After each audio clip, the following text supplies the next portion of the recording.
first $1 million gate since the famous Dempsey Tunney Long House battle in Chicago 8 years before.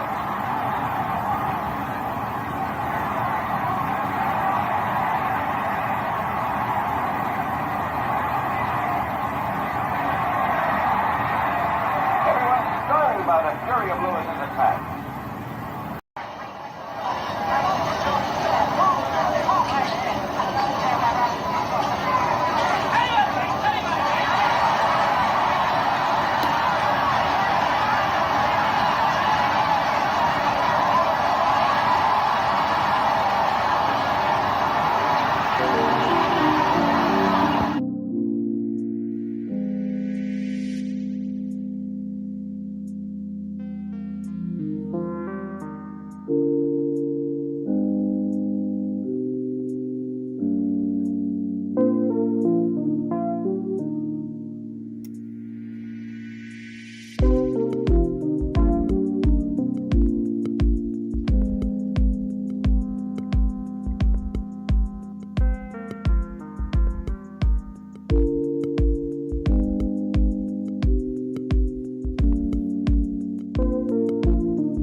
What's happening, my people?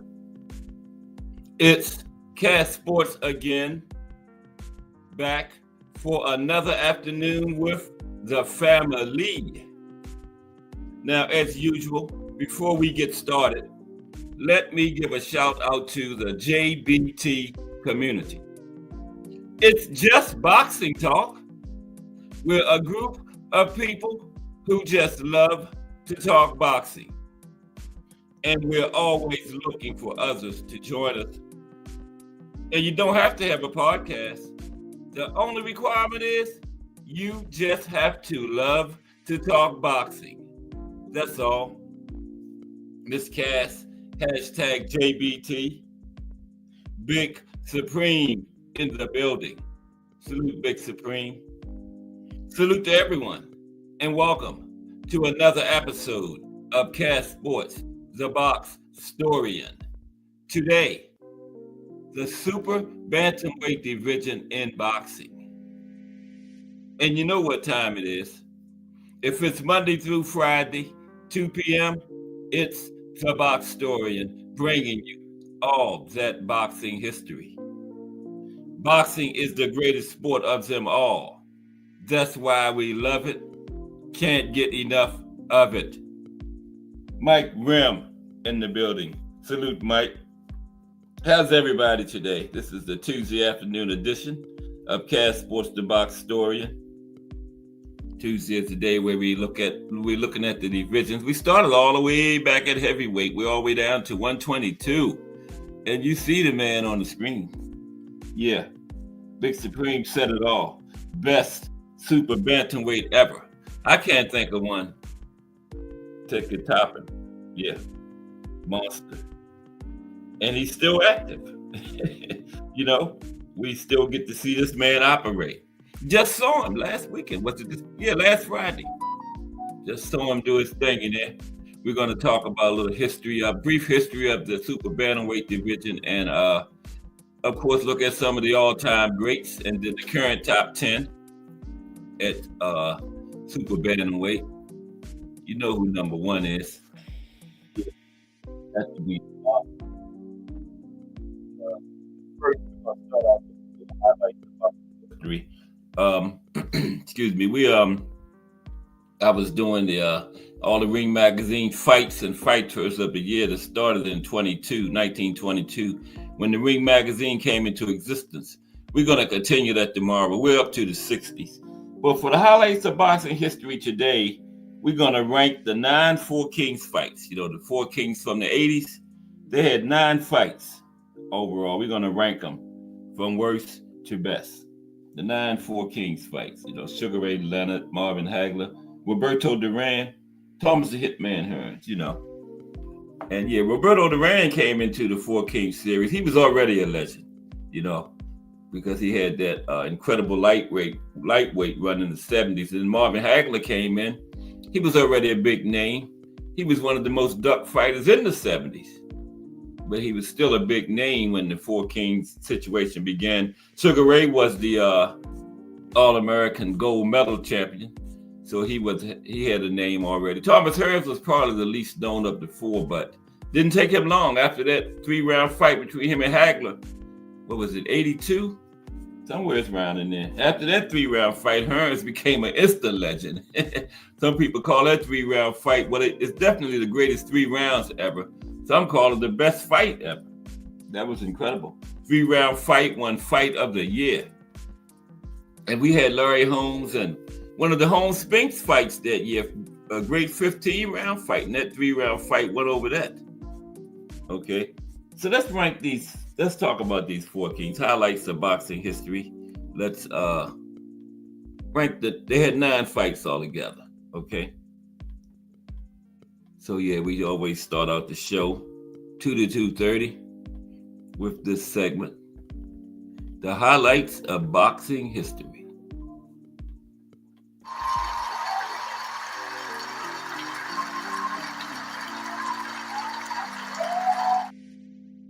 Hit to hear about fans from the Peanut Gallery. Thank you very much.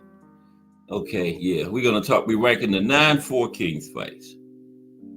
Okay, let's look at that. Ranking the 9 Four Kings fights, highlights of boxing history. Mike Mazik in the building. What's up, Mike? Yeah, we're going to get back to the Ring Magazine fights and fighters of the year tomorrow, Mike. With the 60s is where we were at, but today, it's ranking the 9 Four Kings fights. That's going to take us on up to 2:30, and we're going to start talking about the super bantamweight division. Super bantamweight / junior featherweight, either one, or the monster division. Super bantamweight division, super junior featherweight division, or the nail you anyway division. Whichever one of those 3 you want to call it. Okay, but the rivalry between the Four Kings, Ray Leonard, Thomas Hearns, Marvin Hagler, and Roberto Duran, dominated the sport in the 1980s. And it remains the byword for courage in the ring, for being prepared to fight your biggest rivals instead of taking easier options. In total, the four men fought 9 times, right? At 4 different weights and in 3 different cities. Now, the series began and ended with Sugar Ray Leonard versus Roberto Duran. In the first fight of the Four Kings series, Duran outpointed Sugar Ray at 147 pounds in 1980. In the final fight of the Four Kings series, Leonard returned the favor, outpointed Duran at 168. in 1989, and they really shouldn't have had that fight. We're going to rank them from the worst to the best, starting at 9. And I'll tell you right now, that one, Duran-Leonard 3 is definitely number 9, the worst of the series. Okay. Now, 7 of these 9 fights were held in Las Vegas, 6 of them at Caesar's Palace. The first 2 Leonard Duran fights, the first was in Montreal, second in New Orleans. Montreal and New Orleans, respectively. 5 of the 9 fights went the distance. The 4 that didn't, Hearns and Duran each were stopped twice. Hearns got stopped by Leonard and Hagler. Duran was stopped by Hearns and Leonard. Well, I don't really call that second Leonard fight Duran a stoppage, Duran stopped himself, so I really don't call that a stoppage, man. The No Moss fight.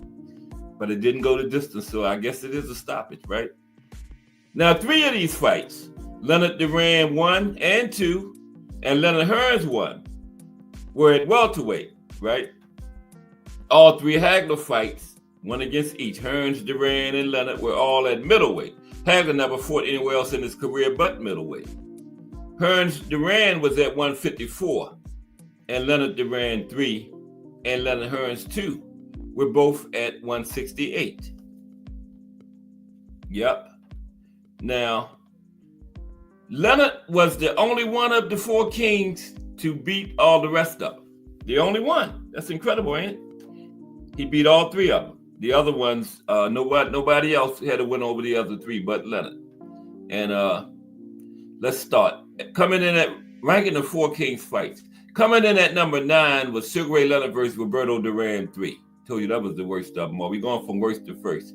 It was the Mirage Hotel and Casino in Las Vegas, December 7th, 1989.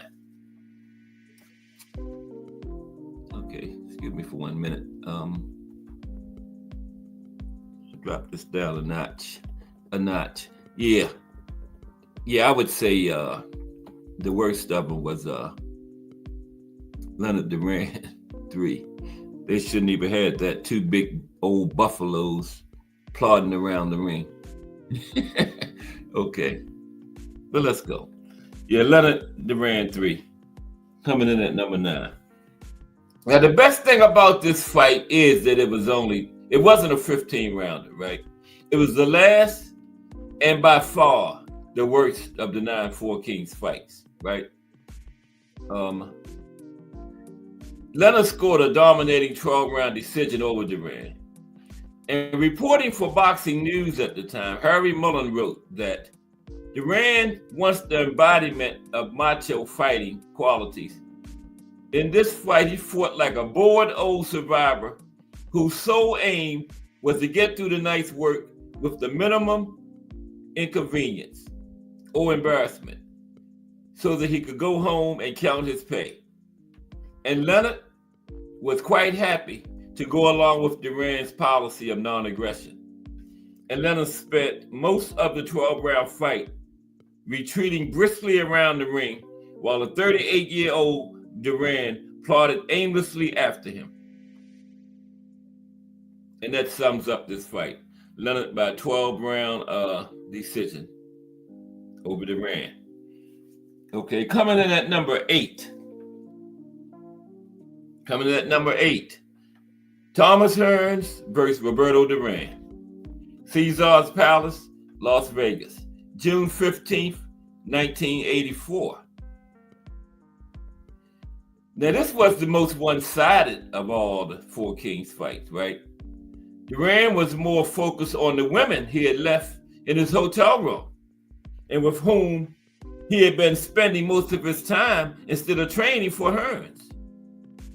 Now, having sent Duran to the mat twice in the first round, the hitman dropped him face first for the count in the second round. And this fight was at 154. Okay?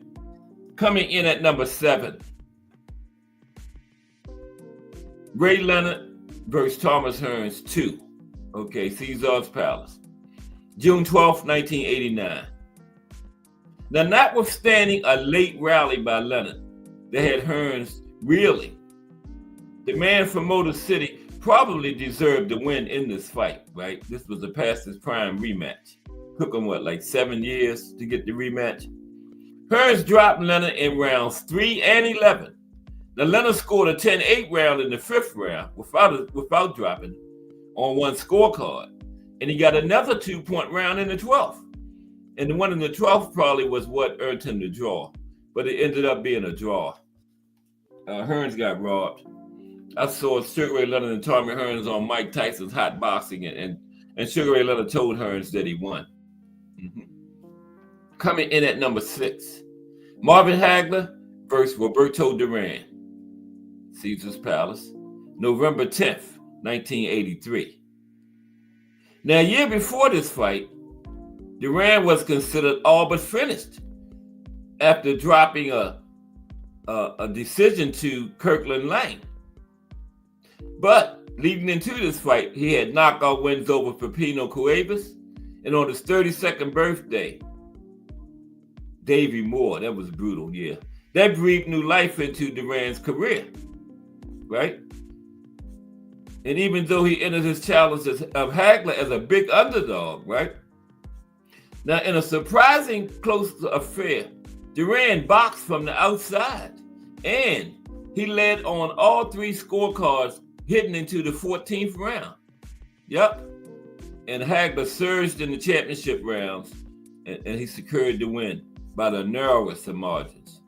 Hagler by decision. Coming in at number 5, Sugar Ray Leonard versus Marvin Hagler.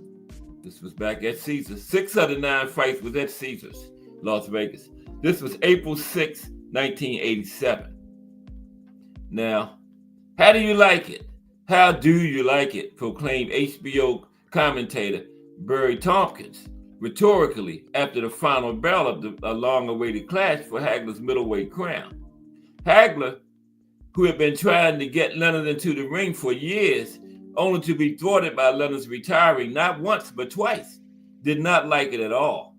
Hagler was convinced that he should have got the win. He retreated to Italy and never fought again. And the error Hagler made was something he'd never done before. He fought the first 2 rounds in the orthodox style instead of southpaw. Just gave 2 rounds away, right? And then he acceded to Leonard's request for a large ring.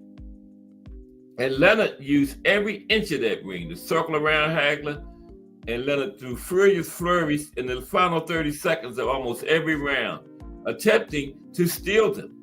And the strategy worked. And Leonard took a very close split decision win that divides fans to this day. Still people argue about that decision. Highlights of boxing history. We're coming down to the top 4 fights in the 9-fight 4 King series.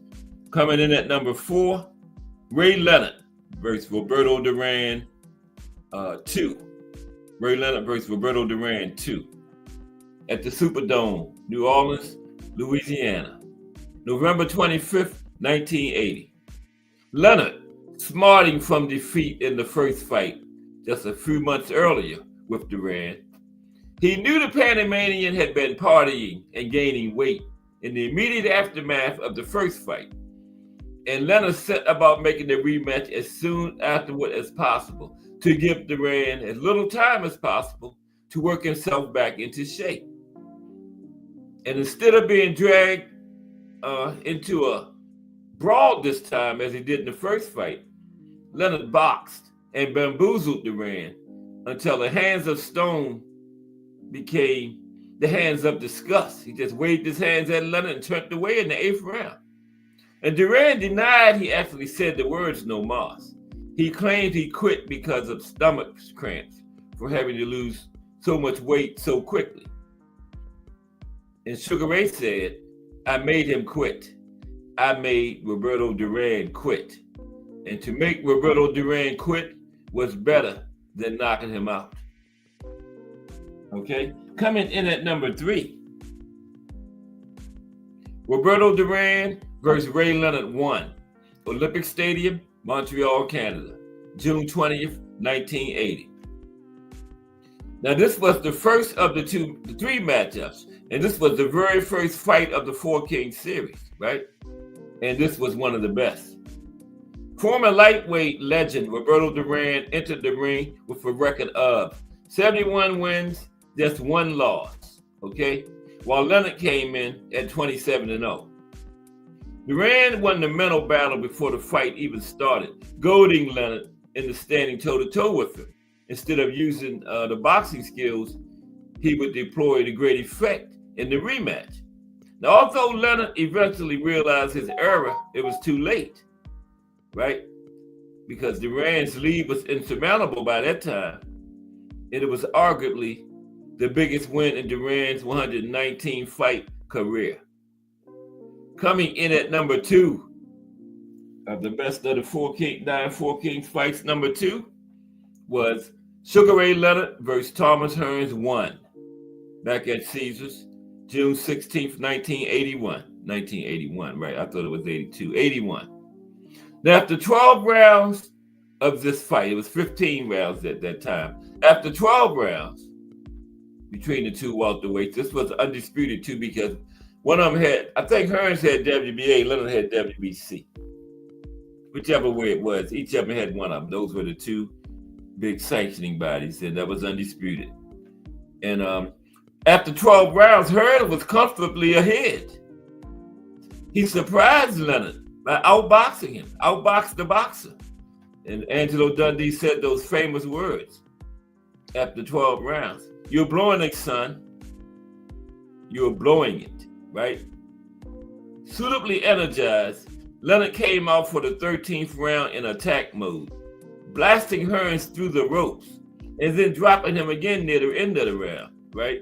And Hearns was now mortally wounded, and he did not recover between rounds, and Leonard came out for 14 like he was shot out of a cannon and finished him. You know, he got him in the ropes to get in the 14th and just blasted him, and referee David Pearl stopped it. Some people say too soon, because all Hearns was so far ahead on the cards, all he had to do was make it to the 15th round bell. But Leonard didn't make it. Leonard didn't let him make it, okay? So, and the number one, well, you know what the number one fight is in the Four Kings series. April 15th, 1985, Caesar's Palace, Marvin Hagler versus Thomas Hearns. Fight of the year. Round 1 was round of the year, and there's only 3 rounds, okay? Middleweight champion Marvin Hagler took on junior middleweight champion Thomas Hearns in this highly anticipated clash that yielded 3 of the greatest, most violent rounds in boxing history. Wasting no time, right? The two assaulted each other in the first round with violent exchanges, during which Hearns broke his right hand. And one of the commentators exclaimed, "This is still only the first round," right? And the Ring magazine later judged this fight to be the greatest opening, judged round 1 to be the best opening round ever. That's what Ring magazine said about it. Okay, so then Hearns admitted later after the fight that first round took everything he had. He said he had nothing left after the first round, right? And then in the first minute of the third round, now they slowed up a little bit in the second round, just a little, okay? Then in the first minute of the third round, a cut opened up on Hagler's forehead. The Hagler was afraid of losing his title on cuts. He hurled himself at Hearns, sending Hearns stumbling awkwardly across the ring. Hagler was right in pursuit behind him. Hagler launched a right hand that exploded on Hearns' jaw, and the hitman went down.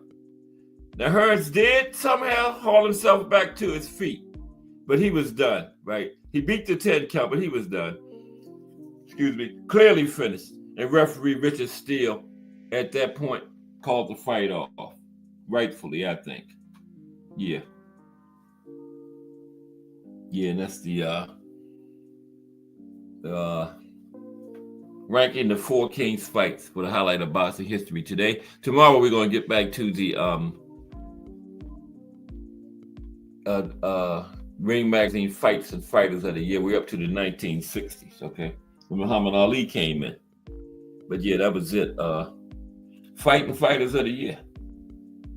Define Arnie One in the building. What's up, Define Arnie One? How are you today?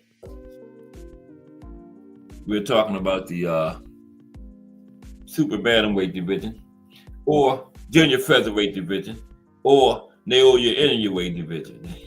One of them three, whichever one you want to call it.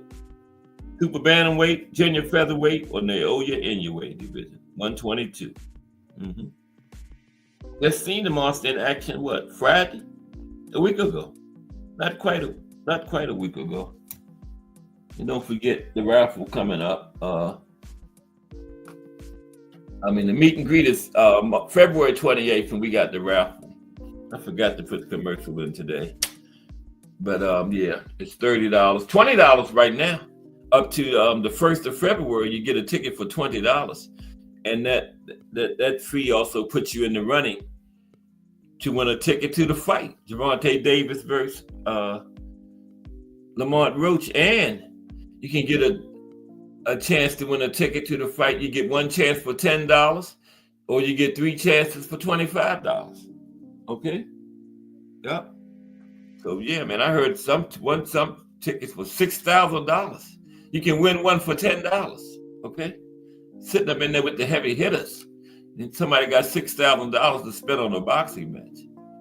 That's a new car damn now. A down payment on a couple new cars, $6,000. Wow. I ain't got it like that. But let's get ready to get to the super bantamweight, junior featherweight, Naoya Inoue division. Okay. And tomorrow is going to be we back to the brought to you by Thomas Hill. We're going over some of the famous boxing styles. Remember, we did the Cuban boxing style last week. Tomorrow is going to be the Mexican boxing style that come forward, aggressive, pressurized boxing style. Tomorrow we're going to talk about that, little history of it, how it works and everything, advantages of it. And we're going to talk about some all-time great Mexican boxers, and we're going to talk about some of the top Mexican boxers that's currently active tomorrow. Yeah, Thursday is Ohio, boxing in the States. Ohio should be a good one. Friday, the life and career of Primo Carnera, mafia back boxing. Primo Carnera was actually a boxer that was picked by Ring Magazine to win the Fighter of the Year, and I think it was like 31-32, somewhere around in there. But they didn't give it to him. They chose not to award the award that year because Primo was mafia backed, so they didn't give it to him. They didn't want to be associated with that. Yeah, so nobody got the award that year. Isn't that something? Because Primo was mafia backed. Poor Primo didn't get the award. But how's everybody today? It's Tuesday, still early in the week, of this week of boxing history. Appreciate everybody stopping by today on Cast Sports, the super bantamweight division. Oh, excuse me. Drink that too fast. Wow. Pardon me. Man. My mother taught me about 60 years ago, you can't drink and eat and talk at the same time. And I paid for it just now. Wow. Okay. I think I'm okay now. Yeah. Normally I would be playing a commercial now. I didn't put it in. I can't put it in once it starts because, I got to go to, had a blank screen and all that kind of stuff. So, well, somebody like Aunt McQueen or Remo or somebody probably know how to put it in while the show going on, but not me. Technology don't like me. So if I try to put it in now, I'll probably shut the whole thing down. Okay, but I'll talk about it a couple times. Did Melanie Queen come in? She's going to be letting us know everything that's going on. But first, let's talk about a little history of the super bantamweight division. I'm not all the way recovered from that drink going down the wrong pipe yet, neither. Okay. History of the super bantamweight division. Now, super bantamweight, also known as junior featherweight, or Naoya Inoue division, is a weight class in professional boxing, contested from 118 pounds and up to 122 pounds. Okay. Now, the class was established in 1920 by the New York Walker Law. Now, at first, very few sanctioning organizations or state athletic commissions would recognize it. Okay. Now, a boxer named Jack by the name of Jack Wolf won recognition as the first junior featherweight world champion when he beat Joe Lynch at Madison Square Garden on September 21st, 1922. Although the New York State Athletic Commission would not recognize the fight. And afterwards, the weight division fell into disuse. Okay? Didn't have any more fights for a long time. The division was revived in the 1970s when the first influential boxing organization fully established it. That was the WBC. Okay. The first title fight in 54 years in the division took place in 1976 when the WBC recognized Rigoberto Riasco as the world super bantamweight champion after he defeated Nakayama.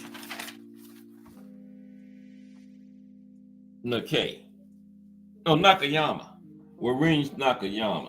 Okay. That's not his first name. Now his last name is right. Okay. He was the first champion in 54 years when the WBC finally recognized the division, right? 1976. Yep. They hadn't had a champion recognized since 1954. This is his name here. Nakayama. There you go. That's the champion that the WBC recognized in 1976. No, he lost the fight. Rigoberto Riasco beat him. Right, he was the loser of the first championship fight. It was an 8-rounder, TKO in 8 rounds. Then the WBA followed suit in recognition of the division in 1977, the next year. They crowned this first champion when Soo-Hwan Hong knocked out Hector Carrasquilla in 3 rounds to win the inaugural WBA version of the championship at super bantamweight. Okay. Then in 1983, the IBF sanctioned the fight between Bobby Burner and Sang In-Sa for his first title. And Burner won in the 11th round TKO. Okay? And the WBO recognized the division in 1989. Now, although the WBO came into existence in 1988, it wasn't fully recognized as a major world title organization until 2004, when it received the blessing from the WBC. Okay, then the WBA, once the WBC gave its blessing, the WBA and IBF fell in line behind them. Now, Wilfredo Gomez of Puerto Rico holds the longest title reign in the history of the super bantamweight division with 18 successive title defenses. 18 is the record there. Okay, Wilfredo Gomez of Puerto Rico. Now, on December 26, 2023, Naoya Inoue became the division's first undisputed champion, right? Not just 4-belt. He became the first undisputed champion, period. Okay, even when they first only had 2-belt, 3-belt, they had never had an undisputed champion.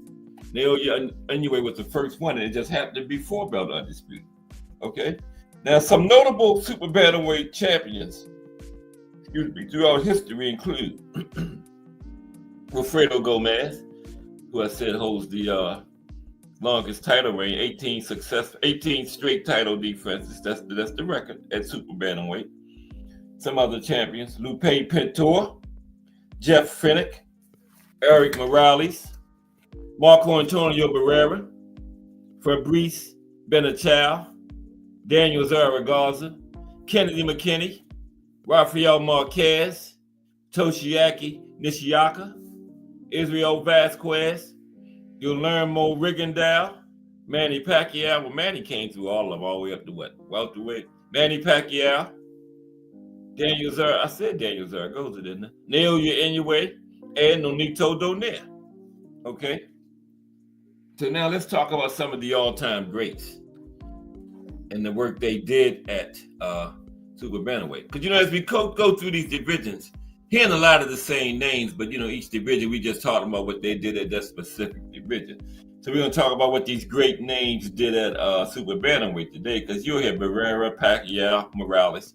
You also heard them at featherweight, few of them at 130, but now we're going to talk about what they did at 122 today. Okay? Thomas Hill, hashtag JBT in the building. What's up, T Hill? How are you today? Super bantamweight. And that Mexican boxing style tomorrow, T Hill. It's going to be a good one. Yeah, that's that pressurized boxing style, And not just Mexicans use that style, because Triple G was known for it. Remember the Mexican boxing style? Yeah. And Triple G was from Eastern Europe somewhere, wasn't he? But he used that Mexican boxing style. Mm-hmm. Just like not all Cubans use the Cuban boxing style we talked about last week. But tomorrow is the Mexican boxing style. I brought to you by Thomas Hill. Okay? And the views are steadily going up on that Cuban boxing style. So, okay. Let's talk about some of the great fighters that came through 122. Excuse me. Still ain't cleared out from that. I was getting ready to talk and drink again.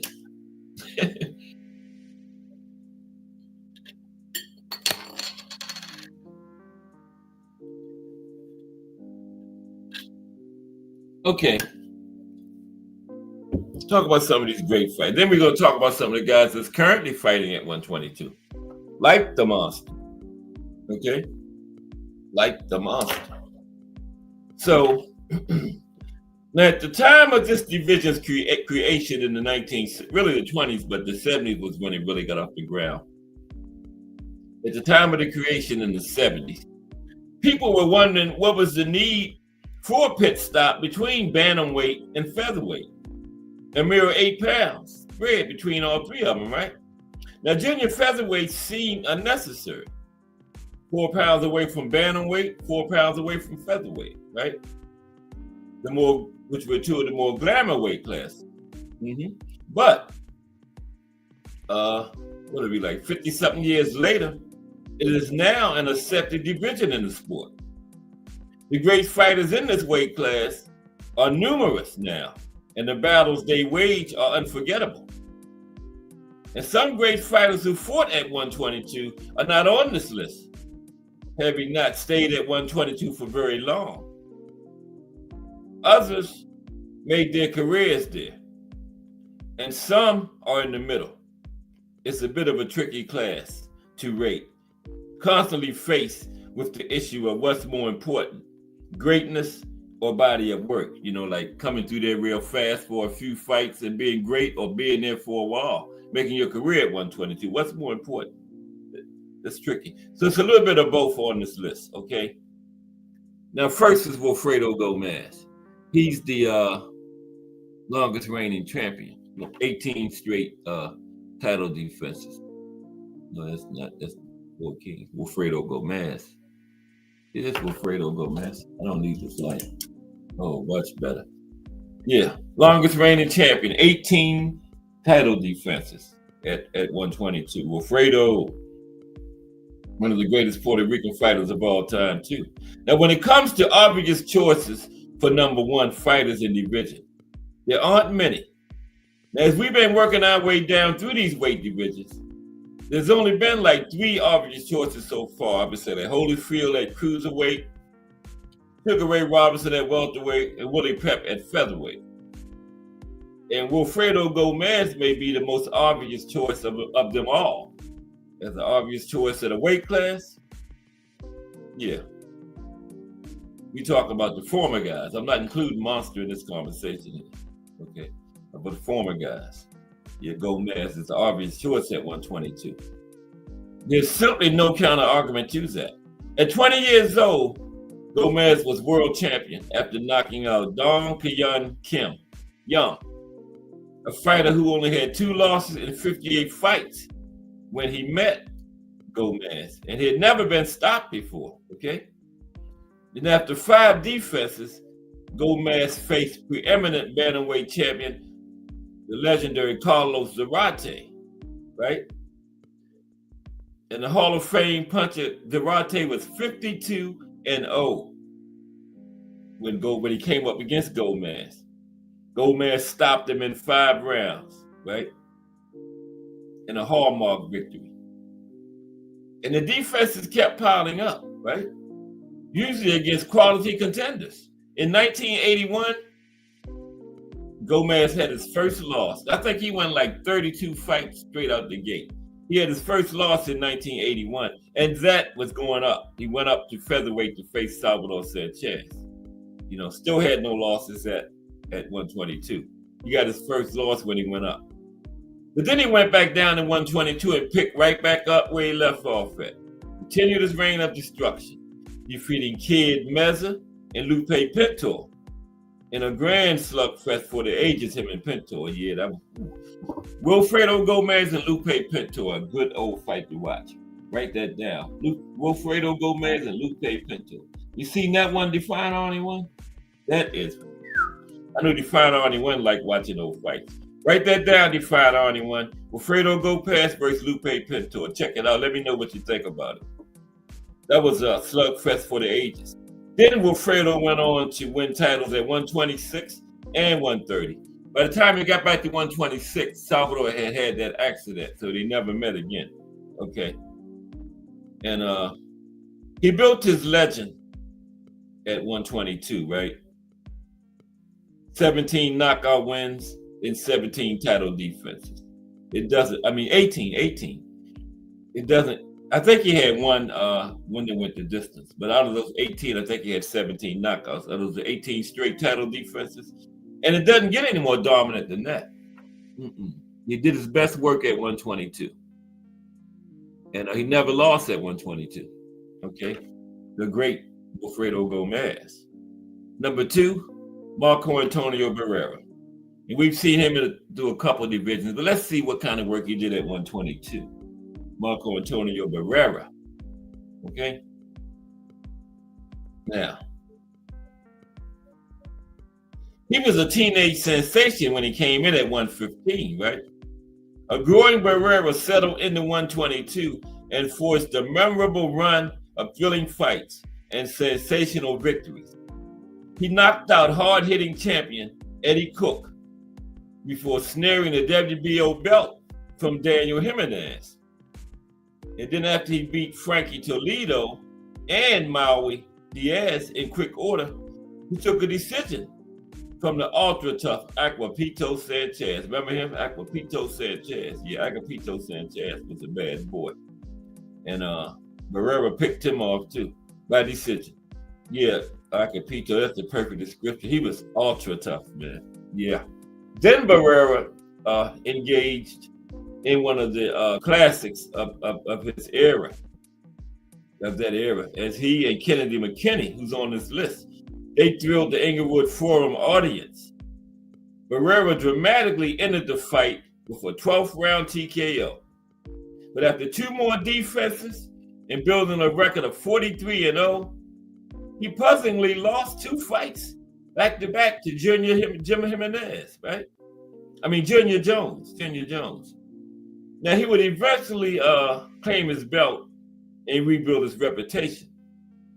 In his 3rd defense after getting the belt back, he engaged in a unification fight with fellow Mexican standout Eric Morales. It was another classic war.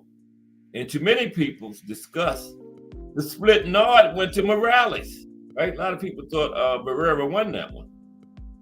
Many people remained steadfast that despite the closeness of the fight, Barrera clearly deserved the win. Then after 3 more fights at 122, he moved up to featherweight, right? Marco Antonio Barrera. Next is Eric Morales. Let's see what Eric did at 122. There's Eric. Eric Morales. Bad man around those lower weight classes. Yeah.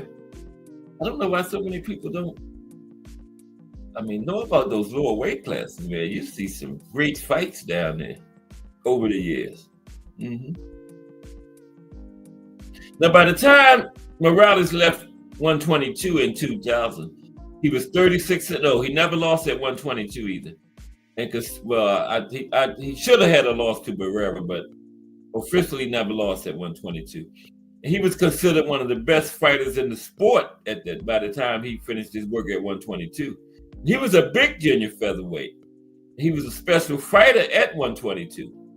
Despite a wispy frame, he was one of the most dogged warriors in the history of the prize ring. At 19 years old, he defeated champion Hector Acero Sanchez, setting up a title fight against longtime king Daniel Zaragoza. Daniel's on here. Now, it wasn't easy, but the young Morales stopped Zaragoza in 11 entertaining rounds to become the WBC champion. Then, after 7 knockout defenses, including a whiteout of 2-time Barrera conqueror Junior Jones, Morales went the distance in a unanimous win over a gutsy Wayne McCullough. Then came his classic war with Barrera, and whoever you thought won the fight, there was no disputing Morales' grit or his standing is one of the more exciting fighters of that era. Yeah, Eric Morales. Daniel Zaragoza is next.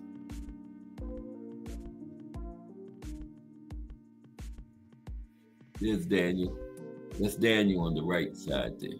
Okay, Daniel Zaragoza. Okay. Now, after a short run as a bantamweight title holder, Zaragoza moved up to 122, where he became a mainstay at the top for the next 12 years, okay? He was one of those ones that spent some time in the division, okay? Told you we got a few that had great couple fights there, and we got a few that made almost a career there, right? Now, after Hall of Fame career, Jeff Fennick. Now, after he lost the Hall of Fame with Jeff Fennick, Zaragoza found his stride, right? He put together some nice wins, setting up a shot at the vacant WBC belt against Carlos Zarate, which Zaragoza won by 10th round TKO. Then he had a draw with tough Korean Sang-Hoon Lee. He engaged in a thrilling trilogy with Paul Banks. And Zaragoza would get the last word, winning a rubber match in 1991. Then along the way, he defeated tough competition in Valerio Natti, Frankie Duarte, Chan Young Park, and Kiyoshi Hitanaka. Zaragoza lost his belt to unexceptional Theory Jacob. Then they had a draw and he lost by TKO to Tracy Harris Patterson in 1993, Floyd's son. And in 1995, Zaragoza had a draw with Hector Acero. But in the rematch, later that same year, he beat Acero to reclaim the WBC belt. Daniel Zaragoza, another standout at 122. Israel Vasquez, who recently passed away. I think it was like in December. It could have been early January. Not sure. But there's Israel. Okay. Israel Vasquez. Ricardo Lopez back in the building. What's up, Ricardo? Greetings from Chicago. I appreciate you. Ricardo, how are you today? Oh man, I haven't been writing my names down. Glad to see you back, Ricardo. Appreciate you. As always, stopping by, giving the support. Put your like. I appreciate you. Okay, bear with me for a minute. Come on, phone. Okay. Appreciate you, Ricardo. Now we are going to Israel Vasquez, right? Now he's the fourth Mexican in the top 5 in this division so far, right? Went by the nickname El Magnifico. He was one of the more exciting fighters in this generation. A 1997 first-round knockout in his formative years over future 222-pound standout Oscar Larios understated his prowess, but it would be a bit before Vasquez found his footing. Now, a long winning streak would put him in line to take on Larios again in 2002. And Larios would score a 12th round TKO this time, and Vasquez, he was left searching for answers. He would find them, knocking out Jose Luis Balbuena for the vacant IBF belt. Then after a few defenses, he decided to fight Larios again for his WBC title. This time, Vasquez evened the score for big third-round TKO over Larios. He would use that momentum to stop Johnny Gonzalez. That was another hallmark win in 2006. Then came his epic 3-fight series with Rafael Marquez. Remember that? Israel Vasquez and Rafael Marquez. That is a classic there. Now, Vasquez lost the first fight, right?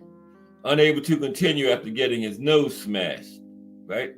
But his heroism was off the charts by twice turning the tables on Marquez in a pair of triumphant wins that cemented his legacy. Yeah, he won the trilogy. He won the second fight and the rubber match. But it also sapped him up on his vitality.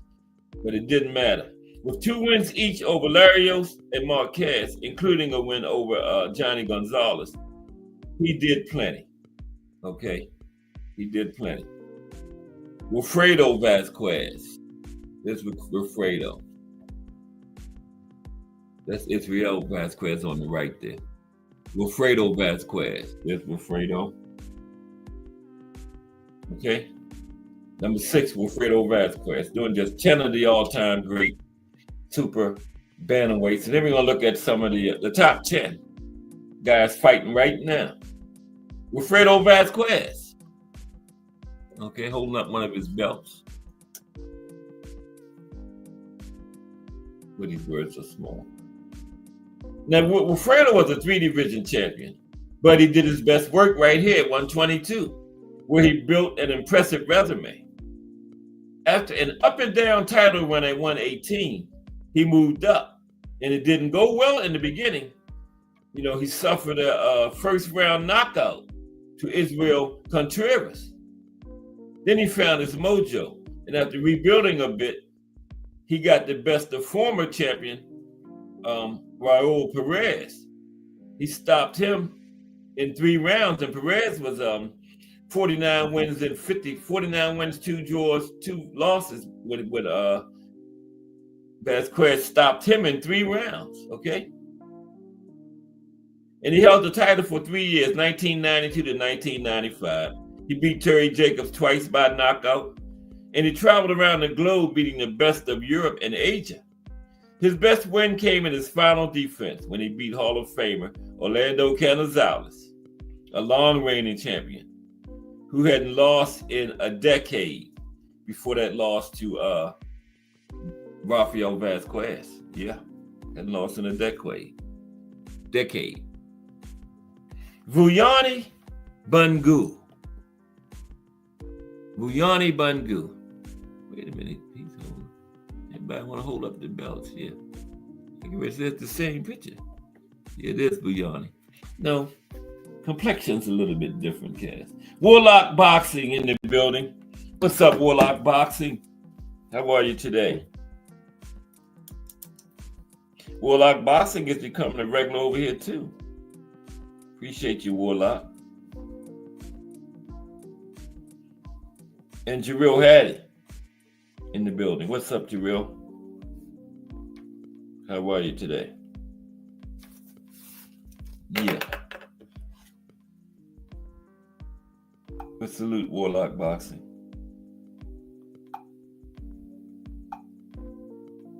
There we go. Okay. Life's looking good too. Now, let me make sure I hit it, because I got a bad habit of not hitting it. Asking everybody else to hit it. Oh, let me see. Nope. I didn't hit it. Now I did. Kensaw Love 1 in the building. I knew Kensaw Love 1 was close by when I saw Jarrell Hattie. Salute Kensaw Love 1. Good to see you today. Appreciate you. Wait a minute now. Kensaw Love 1 don't have a wrench. Oh, yes. Oh, okay, yeah. It's on the other side. Right, because the family thing is part of the name. Okay, I get ready to say. Okay, salute Kensaw Love 1. Let's get back to it. We're talking about the the super bantamweight division, or junior featherweight division, or the your Inoue division. Okay, one of those three names you want to call it. I turned the music down, but it keeps coming up on its own, so I'm just gonna leave it alone. Buyani Bangu is next. Now, Bangu was considered a good fighter, but it was a shock when he lifted the IBF title from Kennedy McKinney, a fighter who had begun appearing on pound-for-pound lists, right? McKinney had started appearing on pound-for-pound lists, so it was shocking when Bangu beat him, right? Now, proving it was no fluke, Bangu made 13 defenses before leaving the division to campaign at featherweight. So he proved that wasn't no fluke. He beat the great Kennedy McKinney. Then he made 13 successful defenses and vacated. Didn't lose the title in the ring, vacated. And that's right there. Wilfredo Gomez got the record at 18. Bangu is right up on him, right? He was never beaten at 122. Among his defenses were wins over ex-champ Jesus Salud. Then he beat McKinney again in the rematch. Proved it wasn't no fluke. Beat him again. Everybody thought it was a shock the first time. But Bangu not only beat him in the rematch, he made 13 successful defenses, then vacated. Never lost his title in the ring. So that definitely wasn't no fluke. What's up, Jay Hardcore? Hardcore Boxing News. Hashtag JBT in the building. Salute, Jay. Today is the Tuesday. We always talk about divisions. It's super bantamweight today. Talking about some of the great fighters that came through the division during their time in the sport. Buyani Bangu right now. That's Buyani on the screen there. Yeah.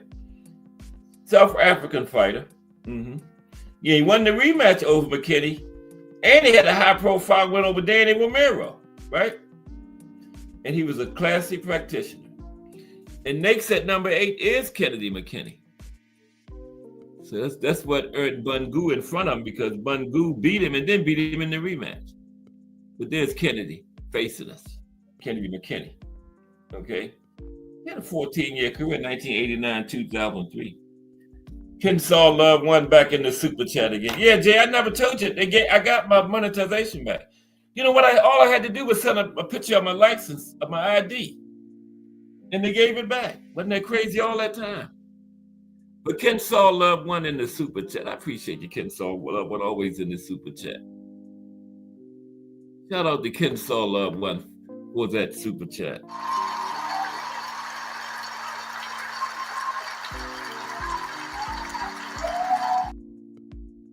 Appreciate you, Kensaw Love 1. Oh, man, I almost ended the whole thing. Let me stop doing stuff. Okay. Yeah, Kennedy McKinney is next. We almost went off the air, y'all. But you know, it said, are you sure you want to end? I said, no, I'm not. I'm sure I'm not. But Kennedy McKinney, he was a 1988 Olympic gold medalist, right? And he beat a few tough guys like Max Gomez, Jerome Coffey. Before he won the USBA title from Coffey. I mean, he won that from ex-champ Paul Bank by dominating 6-round TKO. And that set him up for a shot at one of the big titles, the IBF. He went up against Welcome Nasita, okay? Now, Nasita was 32-0 when he met Kennedy McKinney, right? But he could not stand up to McKinney, particularly his beautiful right cross, as McKinney got him out of it in 11 rounds. And his first defense was against 26-0 Richard Duran, okay? Then he went up against Rudy Zavala, Jesus Salud. Then after a knockout of Jose Rincones, McKinney repeated his win over the still tough Nasita again, the man they took it from, right? And he beat him by decision this time. And then he lost his belt to the fight we was just talking about with Yanni Mungu, remember? And then he won a fight against tough John Lowry. Lost a 12th round TKO to Marco Antonio Barrera. That ain't nothing to hang your head about, losing to Barrera. Now, it might seem odd to give McKinney credit for a loss. But go back and look at the fight with Barrera, right? Tough fight, man. That was a classic. Another one, good old fight. Kennedy McKinney, Marco Antonio Barrera, classic, right? It was a slugfest. And then at number, just got a couple more. Then we're going to talk about some of the current guys at 122. Top 10 current guys. Next is Toshiaki Nishiyaka. And that's right, Toshiaki Nishiyaka. Okay? That's the man's name. Watch, Toshiaki Nishiyaka. Yeah, I didn't butcher it. Watch. Toshiaki.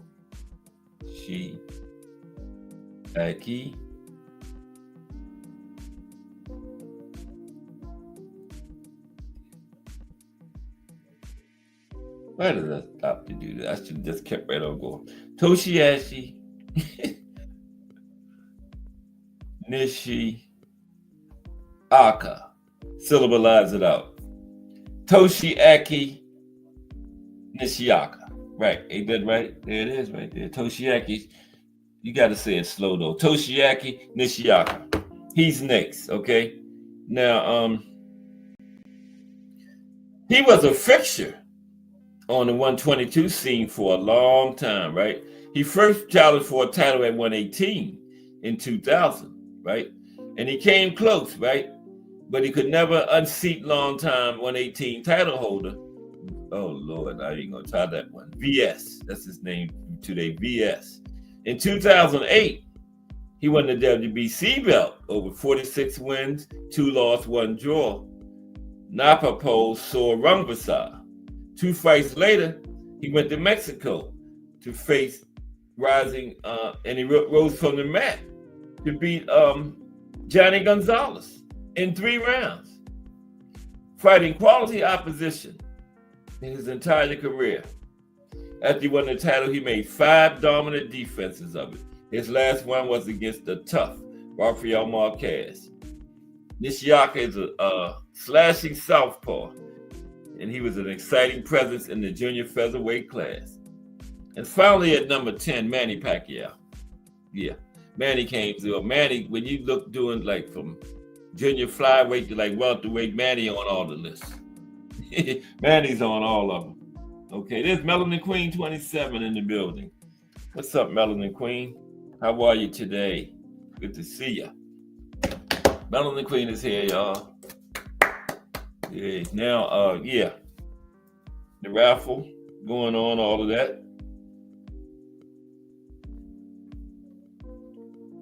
February 28th. $20. You got till the first now. So you got to get that ticket this week, because after February 1st, it's $30.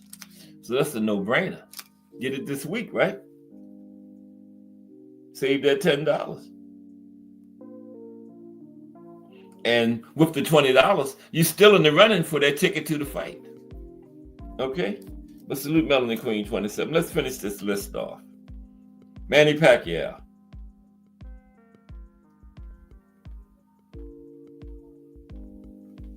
Like I said, Manny Pacquiao's on all these lists when you come into these lower weight divisions. Yeah. Now he suffers in divisional rankings, but 122 might be where he had his best case, where he had his best shot, best fighting at, you know. He never lost a fight at 122, right? And at 122, he never went the distance at 122. He knocked out Renate Jamili in his debut, right? And he beat unbeaten Sung Kong Che in 1 round in his second fight in the division.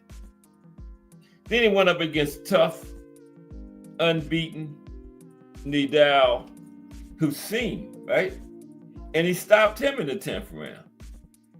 2 knockouts later, Pacquiao upset IBF champion Laylo Liwaba, who was 33 wins, 1 loss, 1 draw at the time. And he has defended his title 6 times, okay? So Manny never lost at 122, and nobody never went the distance with him at 122. The Pac-Man, okay? Manny the Pac-Man Pacquiao. Now, let's look at some of the guys currently fighting at 122 right now. One of them just fought last Friday. The Monster. D.A. Monster. The Monster. Just fought last Friday. Oh, man, we're in fight week. For David versus David. Wow. Can you believe it? In the first Saturday? What's today? 20. Yeah, that fight is Saturday, man. Wow, that's unbelievable. How fast we got up on this thing. Current fighters at 122, okay? Of course, ranked number 1 is Naoya Inoue. Who else? Okay, who else? But Naoya Inoue. Now, Naoya Inoue has held multiple world titles in 4 weight classes and is one of only 5 boxers in history to become the undisputed champion in 2 weight classes in the 4-belt era. Now, nicknamed the Monster, Inoue is not known for his exceptional punching power, right? He has a knockout rate of 89.6% overall, and in world title fights, get this, 91.6%. Okay? He's from Zane, Kanagawa, Japan. Currently, he has 29 fights, won 29-0, or won all of them, 26 by way of knockout, for a knockout rate of 89.7%. 89.6% and 91.6% in world title fights. Incredible. The Monster. Naoya Inoue. Okay. Ranked number 2. Current super bantamweights. Ranked number 2, Marlon Tapales. There's Marlon. Marlon Tapales, ranked number 2. Now, Tapales has held world titles in 2 weight classes. He won the WBO bantamweight title in 2016, and he had that until 2017. Then in April 2023, Tapales defeated Murahan Akhmadaliyab. What's that? MJ, right? I should have just said MJ instead of butchering that man's name. He defeated MJ in an upset split decision to claim the WBA and IBF super bantamweight titles. That was his second division. And he held them until December 2023. You know what happened to him in 2023, December? The Monster, right? The Monster got a hold of him. So them titles was gone. Tapales is known for his aggressive style and high volume punches. He turned professional in 2008. Wow, 17-year career. He's from Tibad, Lanao del Norte in the Philippines. And he's had 43 fights currently. Yeah, he's a veteran fighter since 2008. Currently has 39 wins, 4 losses, 20 by way of knockout.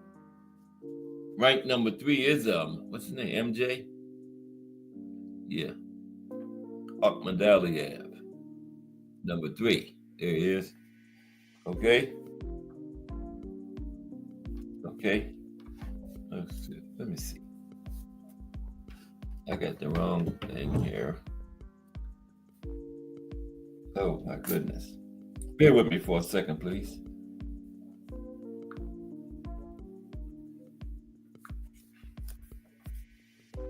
Okay, let me see. Let me get him up here.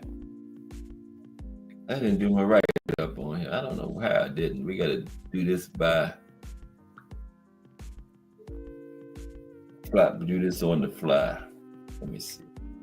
Where you at, Akhmadaliev? Don't do this to me.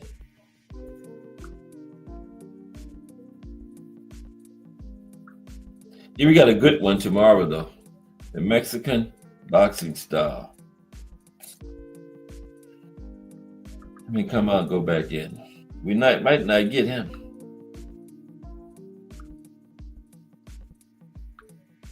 Try it again.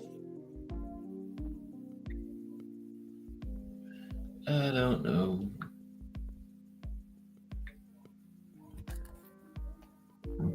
Yeah, I didn't do my write-up on the man. Now I can't get him to come up.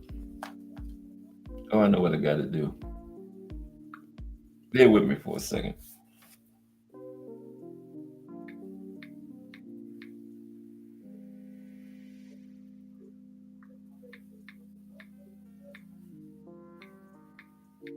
Bear with me for 1 second, please. I don't know why I wrote everybody else up. I don't know why I didn't. I missed him. It was early in the morning, like 2 o'clock. I don't sleep. I'm too old to sleep. I got all my sleep when I was younger. Okay.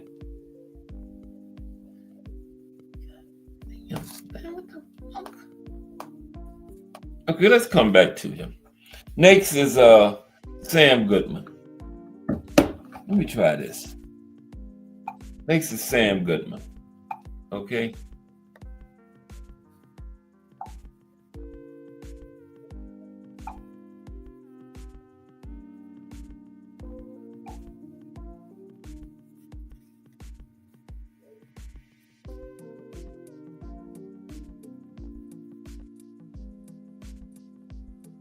Bear with me for another second.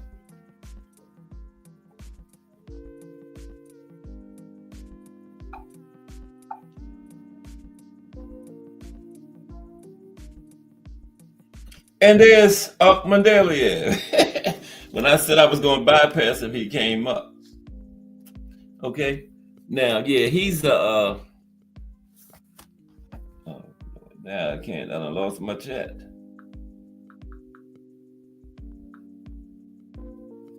That's no problem. Let me get that going back. My chat back. I gotta be able to see that. I can't miss nobody. Oh yeah, Mike Mazik, I appreciate the super chat too that you sent me. Appreciate it 1000%. Okay, there's the chat.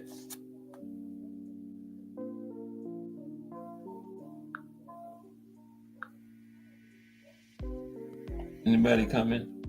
No. Okay. Akhmadaliev. Now, he's from Uzbekistan, right? He fights out of Indio, California. Now, he had the WBA and IBF titles from 2020 to 2023, making him a former unified super bantamweight champion. And before turning professional in March 2018, he achieved success as an amateur, winning Olympic bronze in 2016, and he won a silver at the World Championships in 2015, and he won a gold at the Asian Games in 2017. Very decorated amateur career for Akhmadaliev also, yeah. And he's from Uzbekistan, okay? Let me see if I can get his record for you.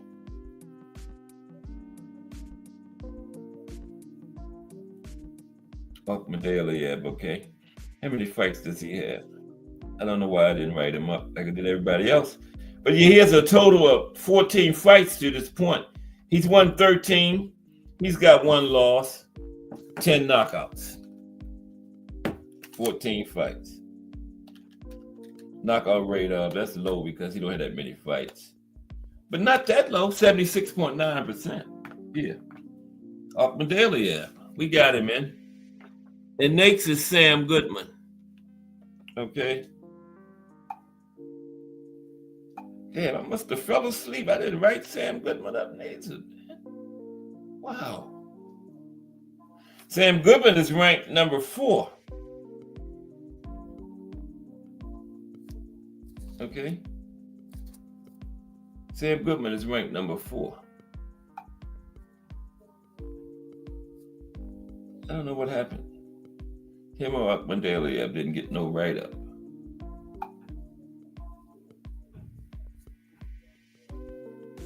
But that's all right.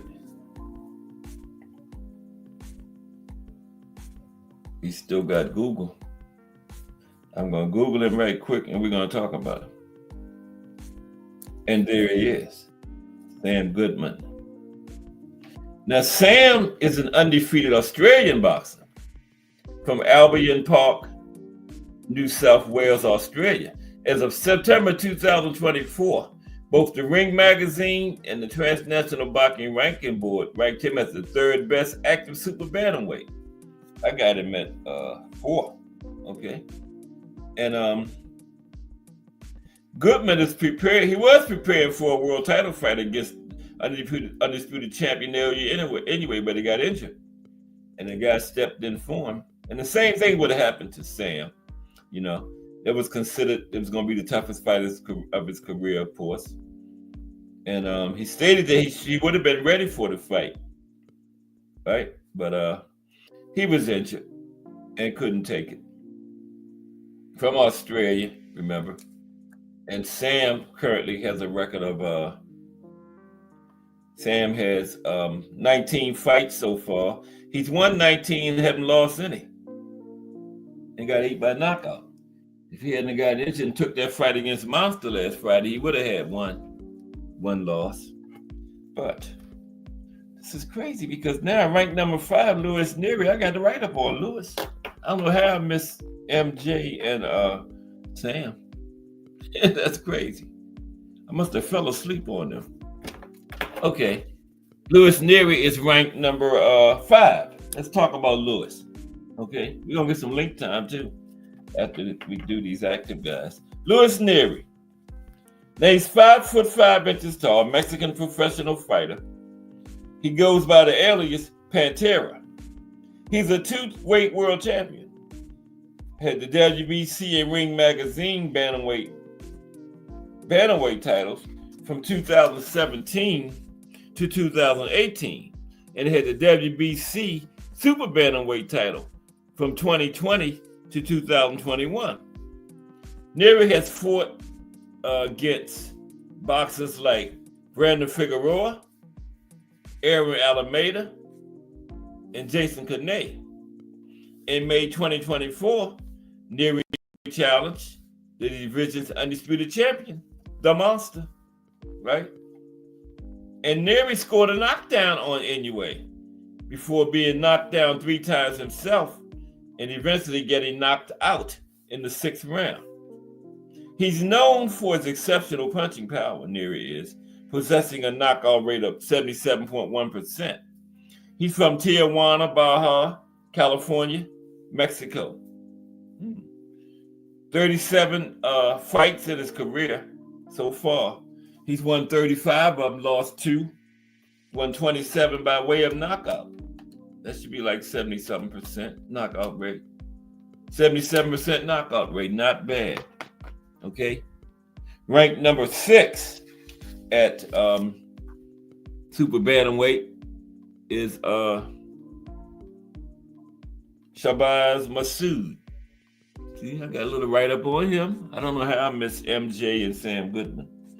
Just one of them things, I guess. That's crazy.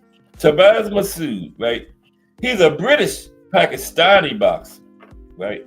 He has held the IBO Super Bantamweight title since November last year, current International Boxing Organization titles, right? And he's 28 years old, fights out of the orthodox stance. But he can also switch it. He can also box southpaw. He's known for his counter-punching ability, and he's from Rockdale, Greater Manchester, England. Has 14 fights so far, won all 14 of them, 14-0, 4 knockouts. Okay, Shabazz Masood. Ranked number 7, Liam Davies. Liam Davies is ranked number 7 at Super Bantamweight. There's Liam, ranked number 7. Okay. Now Liam, he had the IBO Super Bantamweight title. That's the one that Masood has now. Liam had it from March to September last year. He made his professional debut in December 2018. He's a British boxer who has a graceful and powerful boxing style that combines offense and defense. He's known for his footwork, jabs, and hooks, okay? From Shropshire, England. Has 17 fights currently, 16 wins, 1 loss, 8 knockouts. I knew that knockout rate, 50%, right? 16 wins, 8 knockouts, ain't that 50%? What is going on there? TJ Doheny, I don't have anything on him. TJ Doheny, boxer. Enter. There's TJ. Okay, TJ Doheny. I didn't change it though. And there's, what's up, TJ? Okay, let's talk briefly about TJ. Just got a couple more. Okay, we're gonna get like 30 minutes of link time today. Now, TJ,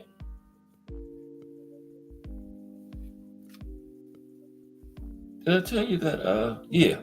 No, Davis has 17 fights, 16 wins. He has 1 loss in there because he lost his belt to Masood last year, right? His IBO belt. So the knockout rate was wrong. So I got to tell you, it's less than 50% because he got a loss. It's still 50%. Wow. Yeah, it's still 50. Okay. TJ Doheny. Terrence John Doheny, right? His nickname is Power. He's an Irish boxer. He's known for his punching power and his resilience. He had the IBF Super Bantamweight title from 2018 to 2019. And Doheny is a pressure fighter with a high punch output and a 76.9% knockout ratio. He successfully defended his title against Jasper Lee Lamich and Burl Bagogos. Wow, they're trying to kill me here. However, he's also faced setbacks against Joe Nutt, Maluta, Michael Conlon, and Sam Goodman. Okay. And TJ, that was TJ, right? Yeah. TJ has 31 fights currently. Yeah, TJ has 31 fights currently, right? 26 wins, 5 losses, 20 knockouts for TJ, 76.9. Like I said, and TJ is from Port Layos, Ireland. Port Layouise, Ireland, something like that. But he's from Ireland. TJ Doheny. Okay, I think I got the rest written up. We only got a couple more. TJ was 8. Number 9, yeah. Alan Picasso Romero. Right, number 9. Alan Picasso Romero. There's Alan. Right there. Alan Picasso Romero, ranked number 9. Now he's a Mexican professional boxer. He currently has the WBC Silver Super Bantamweight Championship title. Had that since July 2023. Now, as of January 2025, he is ranked as the world's number 5 super bantamweight. As of this month, he's at number 5 by Ring Magazine.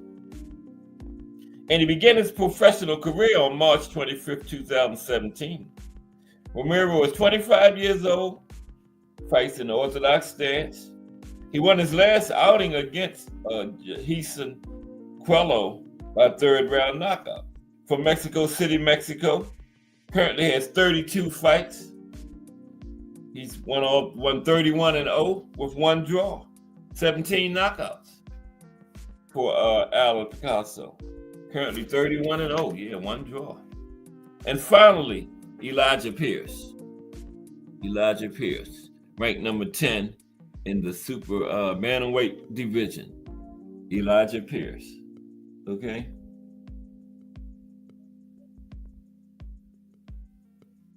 Kevin Kelly versus Alejandro Gonzalez. Okay. Yeah, okay. I'm writing that down right now. Ricardo Lopez says check out Kevin Kelly. And who is he fighting?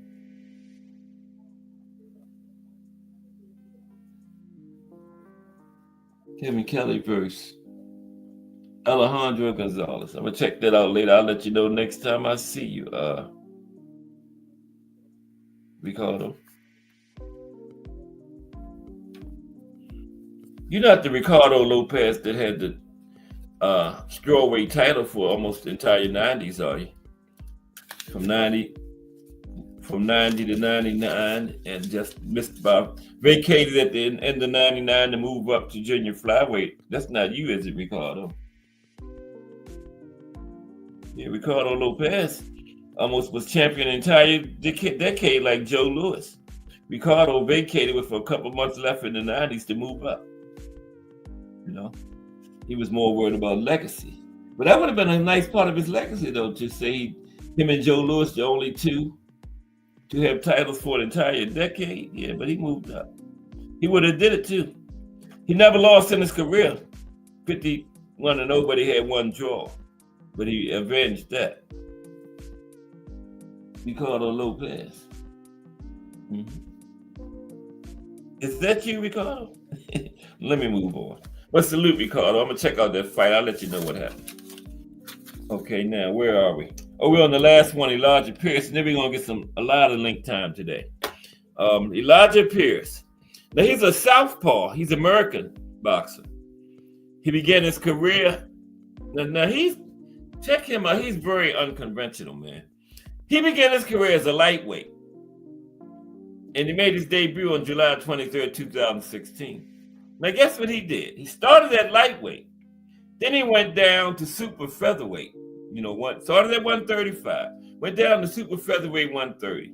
Then he went down to featherweight 126. And currently at 122, super bantamweight. So he's been going down instead of up. He's 40 divisions below where he started his career.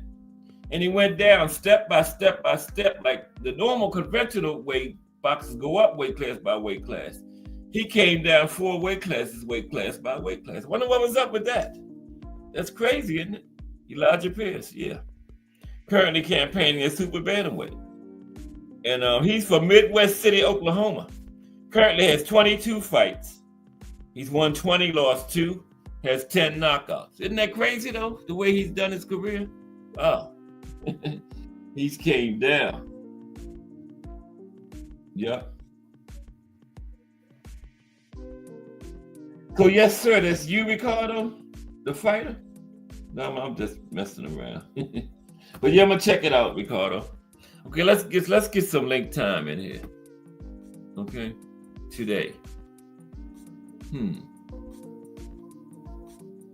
wonder if there's any way I can get this. I forgot to put the commercial in today.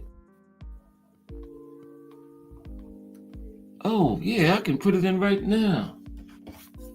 Yes. Man, I think technology is starting to like me, man. I didn't know how to do it on this show, but give me 1 minute, y'all. Because I damn sure forgot to put it in. But it's going in right now. Yes. Because I got reprimanded this weekend about the commercial. I ain't lying. Mm-hmm.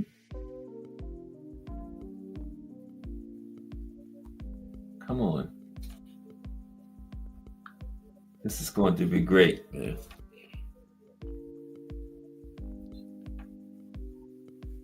Oh my goodness.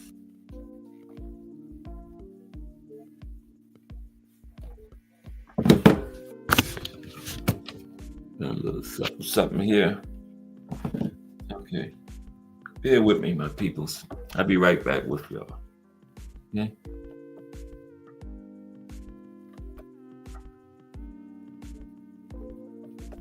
I could have been had this. Yes.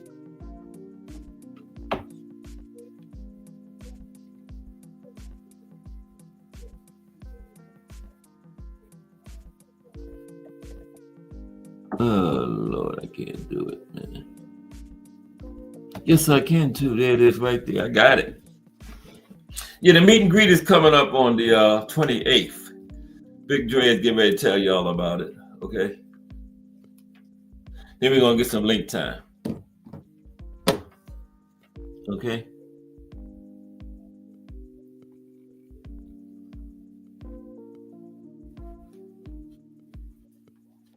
Yep. Then we're gonna get some link time.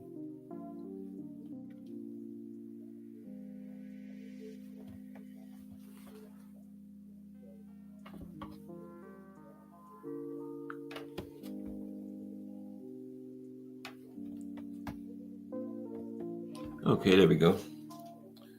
Just did the final step. But how's everybody today? Good to see everybody. It's Tuesday. Don't miss that big show tomorrow about the Mexican boxing style, man. Yeah, that is going to be good.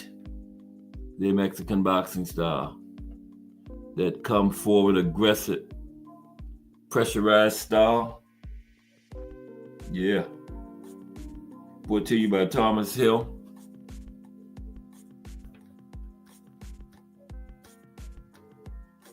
And yeah, but I'm telling you, the early bird special ends on February 1st. You can get your ticket for $20 for the rest of this week.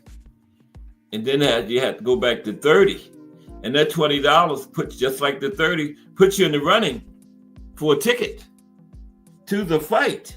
Okay? And pull up.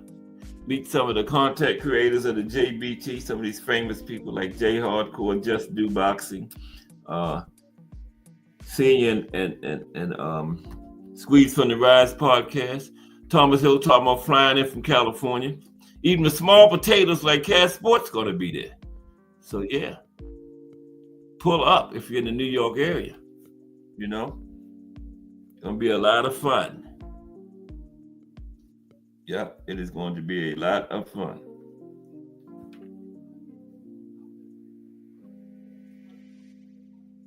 Yeah, all the big wigs going to be there. Miss Cass, like I said, Jay Hardcore Senior and Squeeze from the Rise podcast. Thomas Hill, Just Do Boxing. And like I said, the small potatoes like Cass Sports. They let me come too. Waiting for this commercial to start. Did I do it right? Damn. Okay, let me get ready to drop the link. We'll see. Here comes the magic moment. Did I do it right? Here comes the magic moment. Let's see. He is doing it again. Another meet and greet, this time in Brooklyn, New York, during the Tank Davis versus Lamont Roach fight week.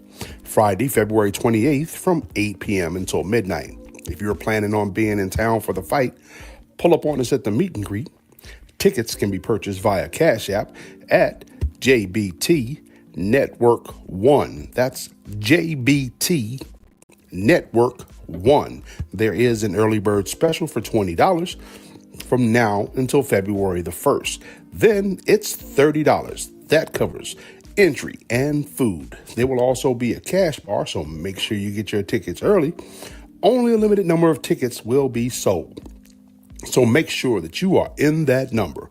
Several door prizes will be given away. For more information, call 410-322-4365. That's 410-322-4365. And have a great JBT day. Brought to you by the JBT, Curtis Sewell, Treasurer. That's me. Okay, let me put the link in. Yeah, that's remember the early bird special is over on the 1st now, so take advantage of it. Still got a couple days, you know. If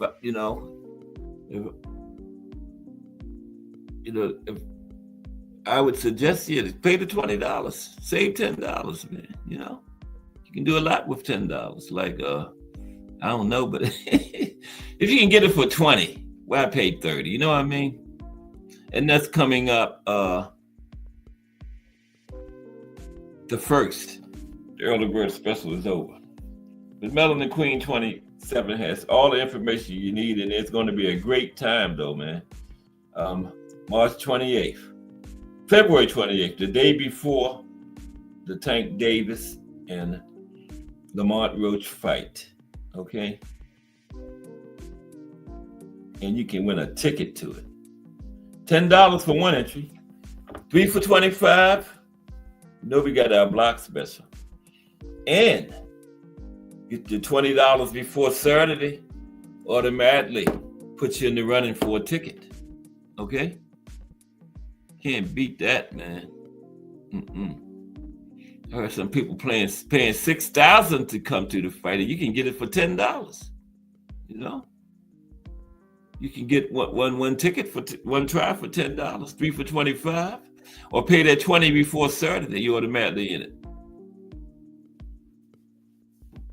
Wow. This JBT be doing some amazing stuff. We done gave away a TV. We done gave away some Nikki Bear headphones, an iPad, a Ninja air fryer. This guy won $700 4 days before Christmas. And it was his birthday.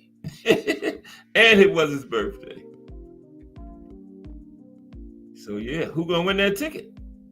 Somebody gonna win it. We are too legit to quit. Somebody gonna be sitting up in there with the big wigs, man. I wouldn't mind getting that. Let me get this link in.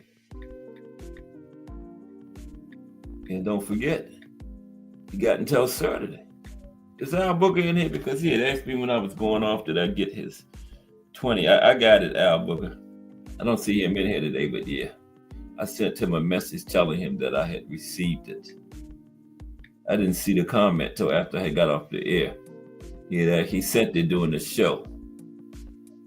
And yeah, I didn't get a chance to tell him that I had received it. There's Al Booker right there. Yeah, I got it, Al Booker. Your money yesterday. I didn't see your comment till I had got off. Miss Cass brought it to my attention. She told me Al Booker had asked you, did you receive his 20? And I said, oh, I didn't even see it. Yeah, I got it. Oh, you got it? Okay. Yeah, I sent you a little thing. Okay. Yeah, Miss Cass had brought it to my attention. Told you I'm gonna get fired, keep missing stuff and everything. Especially Miss Cass got to be one to see it. The boss sees it. That's the last one I want to see it if I miss it. I'd rather nobody see it than her, man. You know? Damn. I might get off there one day at 4 and be told that's my last day. And I ain't even get to say goodbye to y'all. I'm trying to get the link in. Yeah.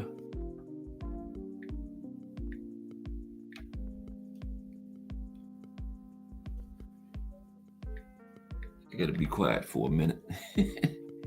Hey, I put that commercial in there during the show. I'm proud of myself. The thing was going on and I dropped it right on in there. I didn't know I could do it because I sure forgot.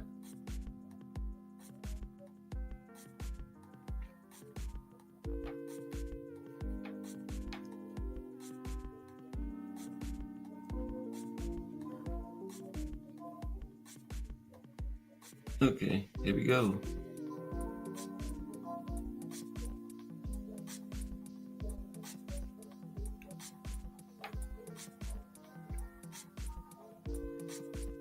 Technology is not my bag, but there it is. Yeah, I'm okay, T Hill. I was gonna do it in a. Let me see, where's the damn thing at? Where's the cursor? Man, I'm having problems. Damn. There we go. I couldn't find my cursor.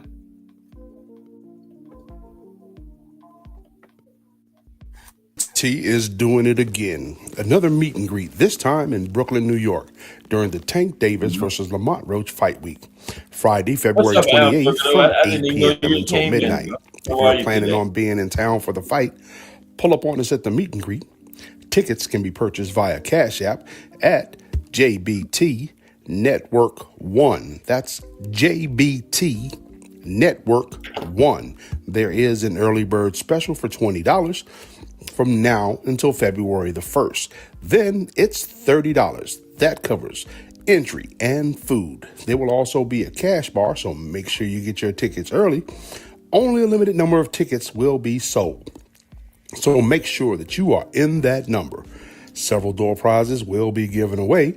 For more information, call 410-322-4365. That's 410-322-4365. And have a great JBT day. Brought to you by the JBT, Curtis Sewell, Treasurer. Okay, thank you, Victory.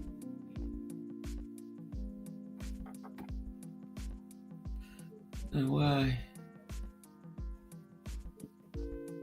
Oh, there we go. Okay. I put Monster up there. There we go. All right.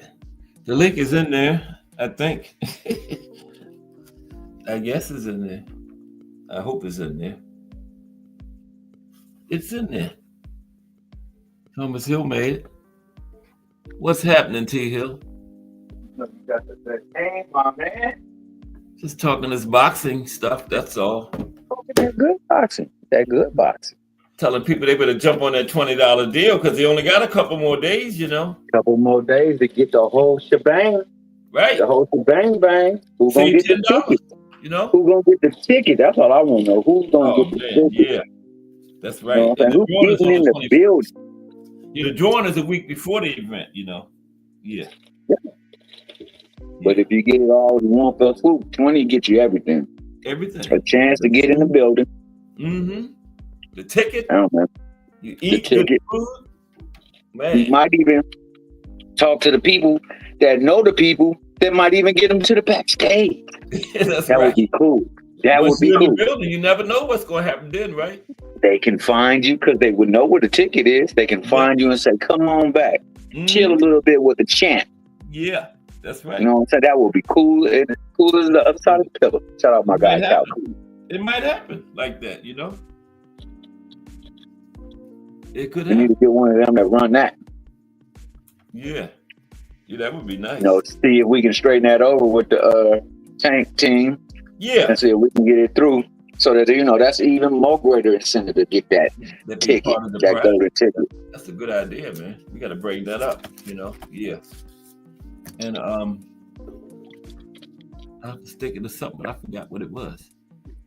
Still got a little over a month, you know, because it's, what's this? A month exactly, because today is January 28th, right? Mm-hmm. Yeah, 1 month exactly. Wow. Yeah. So 1 month exactly.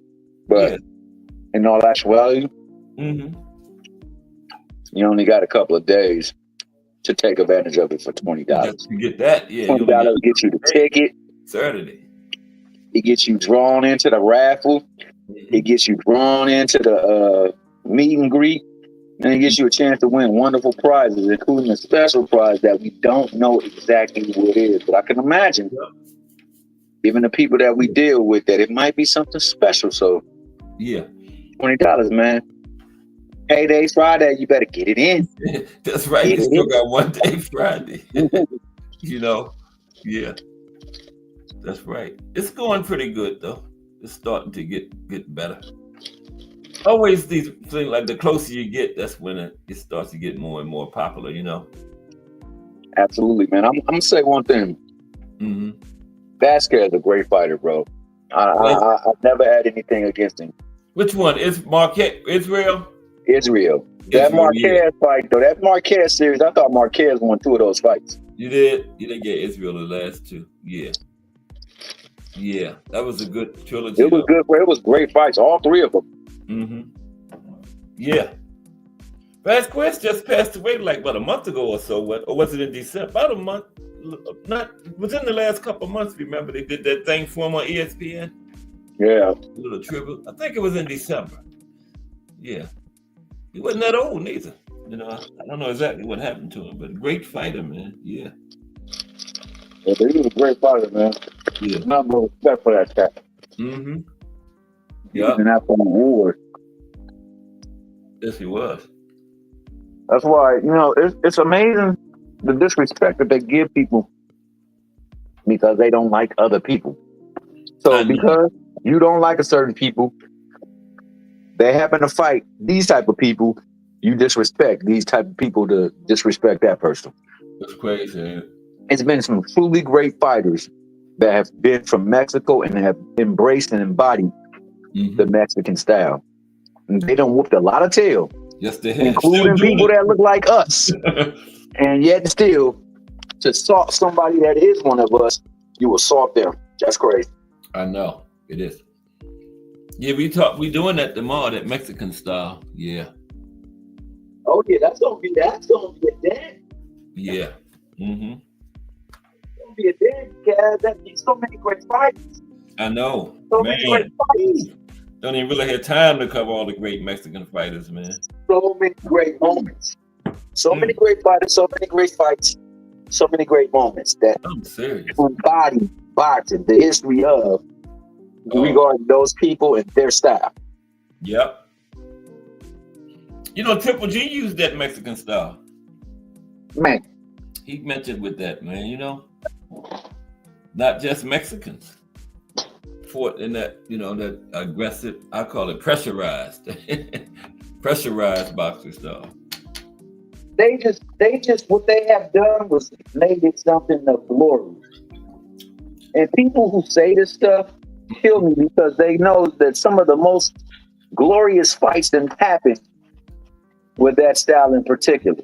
Yes, it was. Whether it be from Mexican, you know, like Morales and Barrera, 2 Mexican fighters get together like that, man. Yeah, and you know, I refuse to believe just because you are a pressure fighter that you don't embody what it is to be skilled at the same time or crafty at the same time. I've seen plenty of fighters, very few though. I will say that there's very few, but plenty of fighters who have embodied that style, but still were defensive in the process. Duran, pressure, man. Yeah, and you tell me how many people beating Roberto Duran? A lot of people claim him as one of the greatest of all time. Yep. Yeah, you got people who get denigrated for fighting people that were like him. Only lost once in his prime. Remember? That's the money. Yeah, and you know, like I said, I want to make that caveat too, because you know, I want to, because there are often times where it gets put out there that, you know, you're devaluing another person because you say you fought them at not their best. I have seen people not at their best still be better than most. That's right. I just know that the people that we're saying that of them, they are truly special fighters. So yeah, you would like to have seen them at their most special against the opponent that was at their most special. Just because you still you kind of past your prime don't mean you're still not better than everybody else. That's right. It's just meaning that you ain't that special thing that separated you from almost everything is not there for somebody who also is in that same vein. That is a good point. Yeah, because you so much better than another fighter that 80% of you, 80% of you will still beat them, you know? Man, I take you to none other than two sports. Football, I remember my man Lawrence Taylor used to be absolutely fried on the field. I know. He was dominating. I Still remember Reggie White being dang near out of breath and had a bad right shoulder, dominating people. Remember Michael Jordan, the flu game? Remember that one? Jordan, the flu Golden game. State. Was it Utah or Golden State? One Yeah. of those. And then Kobe years later with a flu game. Yeah. I remember Kobe with a messed up hand. I remember Kobe one time played the whole game only using his left hand. Yeah. I remember he went up against T-Mac with one hand. T-Mac torched the Lakers the first half.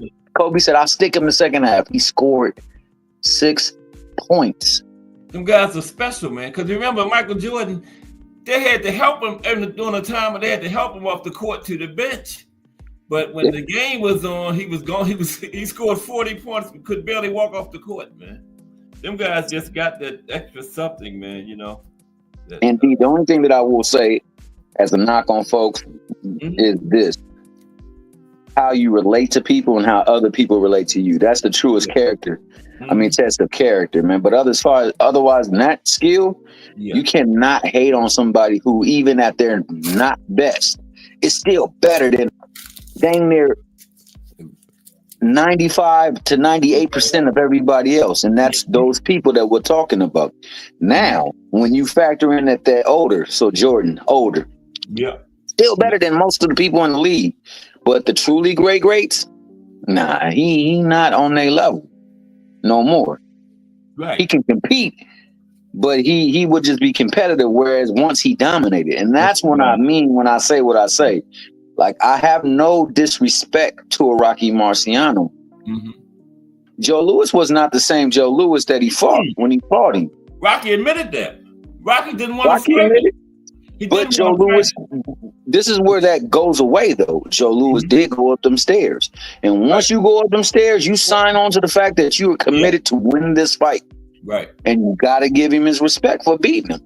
Yeah. I don't discount. Because Joe Louis had that tax bill, and he realized he was helping him make some money, too. So, you know, that was part of him agreeing to it, you know, because he needed the money. And on top of that, you know, that gives Joe Louis, he's a gladiator. He gonna want to see where he stands. This is the dude. I want to see where I match up against the dude. Yeah. So, you know, I don't discount or disparage Rocky Marciano, but I will put the caveat that, well, he did beat him. Right. I would have liked to see him beat the top notch level one, the one who was running heavyweight division. Rocky said there were 3 people that he probably wouldn't have beaten. He said in their prime, he said Joe Louis, Sonny Liston, and Ali. You know. Well, see, Ali, that's a totally different story. That's where we go and make the comparison again. Ali, prior to going into that pen, who you got favored over him? Him coming out that pen, you had people that you figured, hey, man, he can't beat him. And like I said, I meant to send you that clip. I will send you that clip, too. That's a perfect example of the point you was just making about somebody not at their best. Ali coming back wasn't the same Ali, but he was still wasn't the same. He was still out there, right? Yeah. And he was still, exactly. He was still better than majority of the folks. Yeah. You are absolutely right. But what separated him from everybody else had been taken from him, had been stripped from him. And that inactivity, you know what I'm saying? Not just the inactivity, the fact that you would really take my liberty and my freedom for me standing on what I believe. Yeah. Because people don't really truly understand the struggle unless you go through the struggle, man. They can always say they relate. But remember this, and I say this with all respect. The person who went inside the church building and opened fire on them members that he asked to pray for was considered a victim too. Let that resonate. That's crazy. Yeah. That is crazy. He was considered a victim too. Yeah, I remember. So that was right around the corner from Michael Vick being a tremendously horrible person because he had dogs on his property that was used to be in fighting Right. from his people. And then the other thing is this. This guy killed human beings. The other thing is this. My man was walking home from work 3.5 miles away from a crime scene. He fit the description when he was 6'3", 326 pounds, and the person who did the job, did the crime was 5'9", 108. Wow. 5'9", 108. So you let that sink in. The struggle is not the same.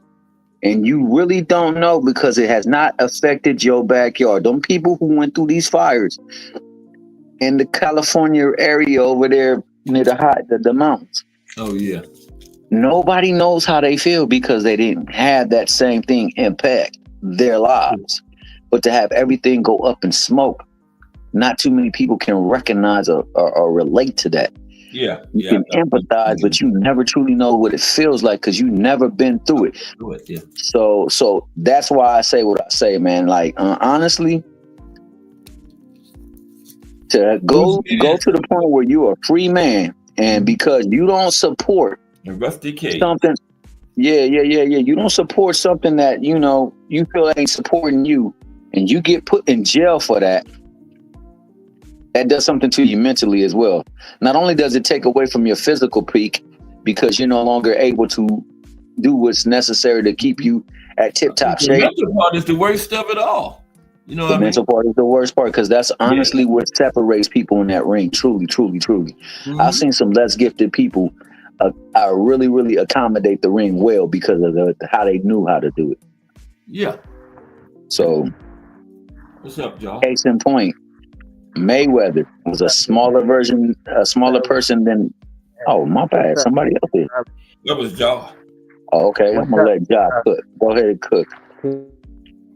What's up, Bruce Gas and Rusty Cage? What's up, Jaw? Listen, I just came out here to say that to y'all. Okay. Bruce, get ready to get off it. What you got for us, Jaw? Now, I'm sure looking forward to this fight. I want to see David go ahead and do you guys. We right up on it too, man. This weekend. Wow. We on hump day. Got 3 more days and it's fight day. Fight night. What's y'all pick on it now? We right here? Who y'all got? Oh, Josh said he got Benavidez by destruction.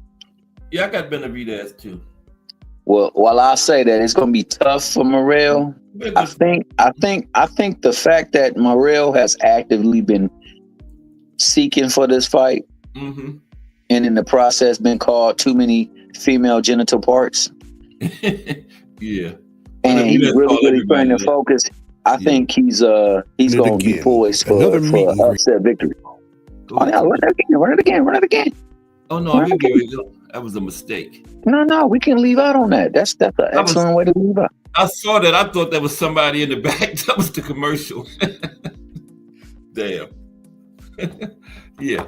But go ahead, T. But yeah, I think that it's going to be a very, very competitive fight. I believe that, they are preparing for somebody who is not a RoboCop. They are preparing for somebody that got ring savvy. They are preparing for somebody that's real crafty with his work within the ring and on defense. And they know what the task is at hand. They know that they may never get this opportunity again. And like I said, he called him the P word so many times, bro. So I'm thinking my man's going to step up and he's going to show and prove that night. And he's going to shock a lot of people because a lot of people don't give him a chance. There are people who give him a chance because they just don't like Benavidez. But people who know fights and know fighters know that Benavidez is the real deal. And he's getting better. So it's going to be a shock of sorts. But I think he's going to go up in there and shock. Late night stoppage. I think this experience is going to be the difference, though. It's going to get late. And Benavidez just going to weigh him down. And I think it's going to be a decision, though. I don't think Benavidez will stop him, Benavidez definitely has the ability to stop him. I could see him definitely winning a decision, no doubt. Yeah. He definitely It's gonna be a good fight, though, man. And man, we getting it. This is the fight, one of the ones we wanted, right? Yeah, We get it. exactly, That's what exactly. Yeah. So that's why, more so than anything, man, it's so much energy, so much emotion. Might destroy him, man. Yeah, I know a lot of people got Benavidez destroying Morrell, but we gonna see, man. Like I said, I remember we did some separate breakdowns, man. Like I said, I had a lot of people say that Richardson Hitchens was gonna just take apart Lemos. That didn't happen. I remember my man Joshua was gonna take apart my man Triple D. That didn't happen. Hey, TL, you and Ed gonna do anything else on it before Saturday? On I hope so. I hope so. Yeah, me too. Let me know. Make sure you let me know. I hope so, because that would be good. But like I say, man, when you look at the film, it's night and day, bro. It really is night and day. My man doesn't do things with purpose, whereas everything Benavidez does is for a purpose. So that's what he's in the ring against. He's in the ring against some. Sanctus Deuce made a good point. He said Ronnie Shield might be a difference maker in the corner. You know. Well, I know when they were talking that talk and they asked Ronnie Shields perfectly said it. He said, anybody who thinks Benavidez is a terrible fighter and has Frankenstein-ish type deal movement and things like that don't know boxing. So he knows what he's up against. It's just, will they put the right game plan in place and will he carry it out? That's right. Because you could have the right game plan in place, don't mean that they're gonna carry it out. Salute Bruce Gas, boxing jazz. That is a good point. You can have a game plan, but that don't mean, you gotta get in there and execute it, And like I said, if we're going off film work screens Benavidez by a mile.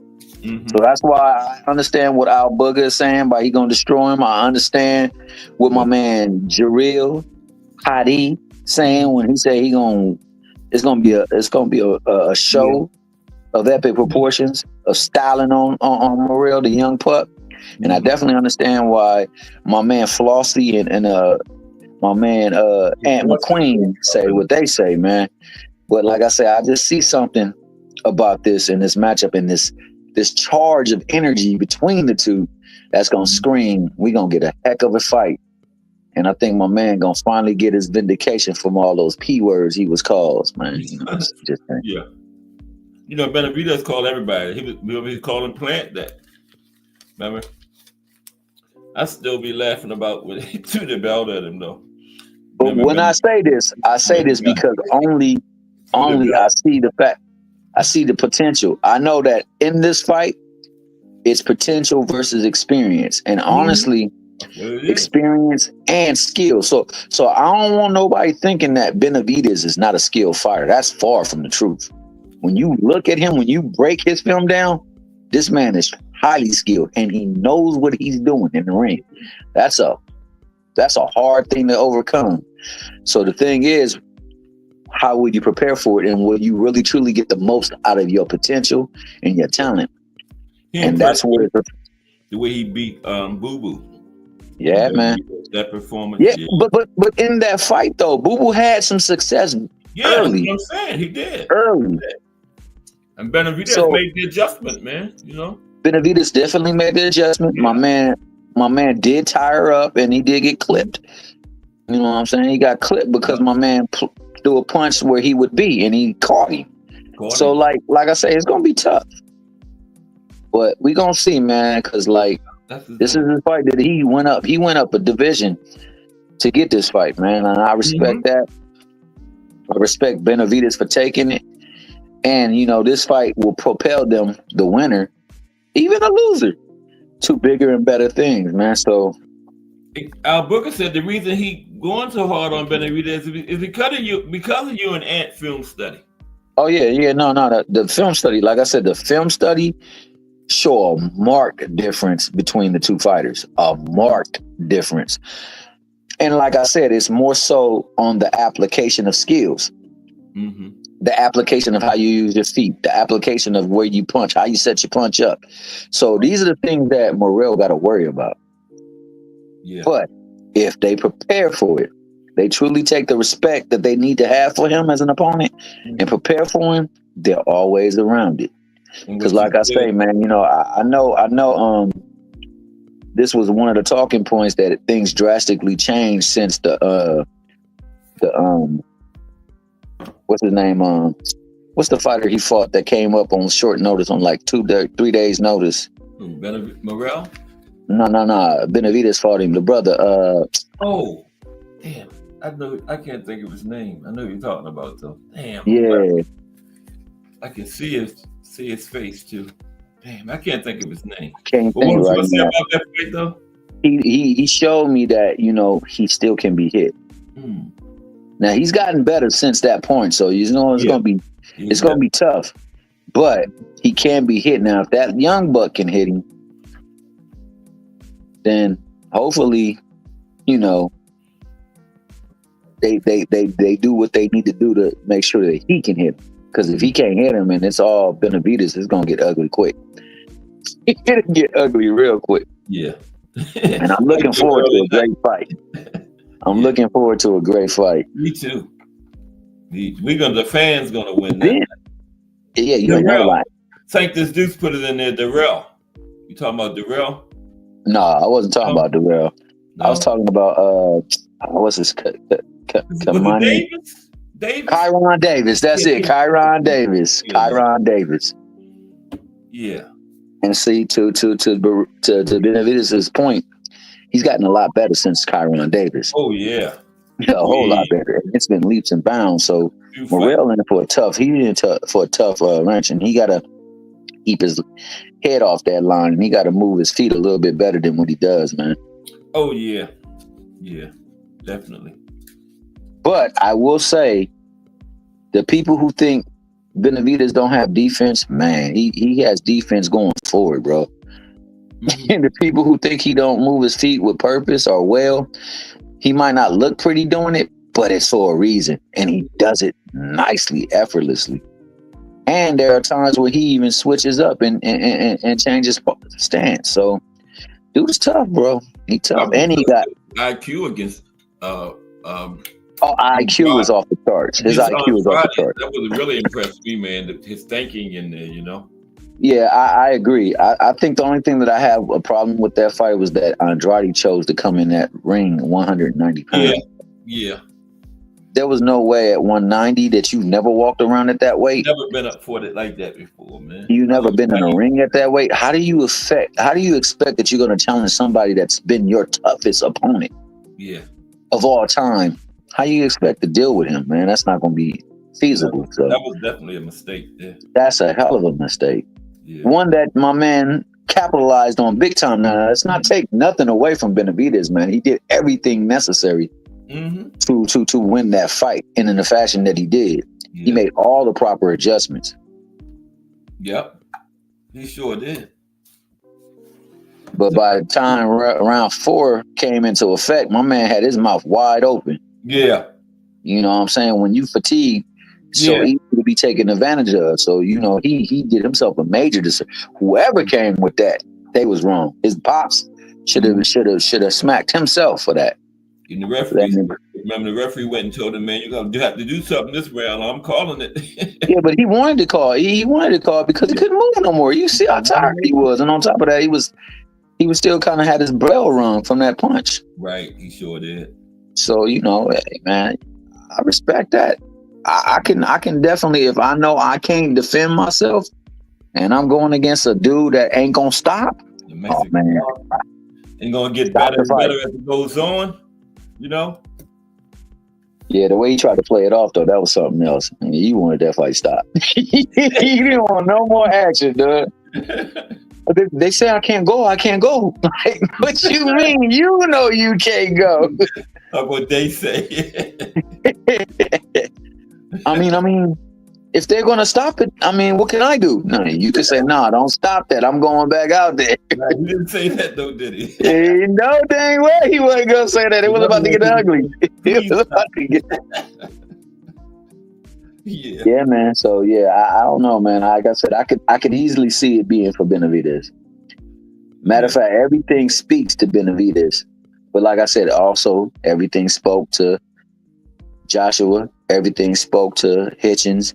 Everything spoke to Tim Zoo, and those weren't the case. So we gonna have to see how it play out, and that's the beauty of the ring. The ring plays out all. So that's right.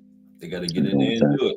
We can talk about it on paper and all that stuff, but you got to get in that ring and execute. Yeah, but as we leave though, man, because I know it's time to carry over unless we got more time. If we got more time, then we could talk more boxing. Yeah, they got to get ready to jump off. Well, since you got to get ready to jump off, man, we want to thank everybody that came through. I want to thank first and foremost the Box Story and Cast Sports for giving us an outfit where we can learn a little bit about this sport that we love called boxing, and the key factors in it, the key moments of it, and also the venues, the places where, you know, boxing has had a history in the making. We also want to thank the chat that came through, the lovely moderator, Miss Melanin Queen 27, also known as Shara. We want to thank the Professor Book, Sanctuous Dude, Core. We want to thank everybody who came through and just hit the like button. Up here too, you know. I want to thank Jarrell Hottie. And we want to thank, more importantly, those who didn't make a chat but are just stopping by and maybe catching this on the replay, man. We hope that you enjoyed. We know that we got a monument of boxing coming up this month and leading into the next month, and hopefully leading to the year. Lord willing, we will be there healthy to see it all. Oh yeah. And Lord willing, these fighters will come into the ring healthy to give us a display.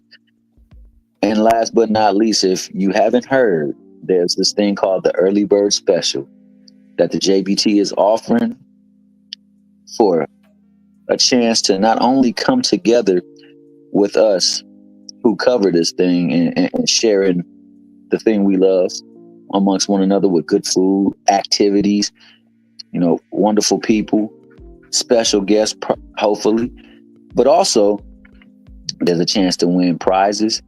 And the ultimate prize is a golden ticket that gets you inside the building the night in New York of a tank fight. On the nosebleeds, it's probably going to cost you about $5,000. But it can cost you just $20, get you all that in one fell swoop. So do yourselves a big service and go on and pick up one of those golden tickets by way of the meet and greet. Or you can do the raffle on its own. I know $25 get you, know what is it? What is a 5 get you? Yeah. 10 get you 1 and 3 for 25. 3 for 25, 10 for 1. And then you know, it only takes you $10 to possibly get in the building. But if you do it for 20, just $10 more, you can get in the building. You can come to the meet and greet. You can get you some good food. You can have a chance to win great prizes. And on top of that, you get to kick it with us who love boxing. So why don't you go on and do yourselves a favor and go on and hit that JBT network that the Melanin Queen just put there. She said the early bird special, $20 admission until February 1st. So that's just a couple of days. We got a meet and greet. We got a raffle. And that early bird special gets you the meet and greet and the raffle all wrapped in one. So take advantage, man. Take advantage in my Smokey from Friday voice. And likewise, I'll leave this with Wednesday. We got a School of Boxing coming up where the Cash Sports the Box Story is going to give breaking down a specific fight. And we call that style the Come Forward style, or the AKA Mexican style. But remember, in that style, there's been some great champions, some great fights, and some great moments. So let's give it the proper respect. Let's give him the proper respect by showing up and giving us your support. And likewise, as I leave you, we know that Just Do is right around the corner. So mosey your way on over to Just Do Boxing. Come in and experience the boxing, getting its Just Do experience. And then also, we leave you with the commercial. And I'm out. All right. With that, we out. And there it is. During the Tank Davis versus Lamont Roach fight week, Friday, February 28th from 8 p.m. until midnight. If you're planning on being in town for the fight, pull up on us at the meet and greet. Tickets can be purchased via Cash App at JBT Network 1. That's JBT Network 1. There is an early bird special for $20 from now until February the 1st. Then it's $30. That covers entry and food. There will also be a cash bar, so make sure you get your tickets early. Only a limited number of tickets will be sold, so make sure that you are in that number. Several door prizes will be given away. For more information, call 410-322-4365. That's 410-322-4365. And have a great JBT day. Brought to you by the JBT, Curtis Sewell, Treasurer. And we out. Pull up on us. Appreciate T Hill and everybody in the chat today. See y'all tomorrow.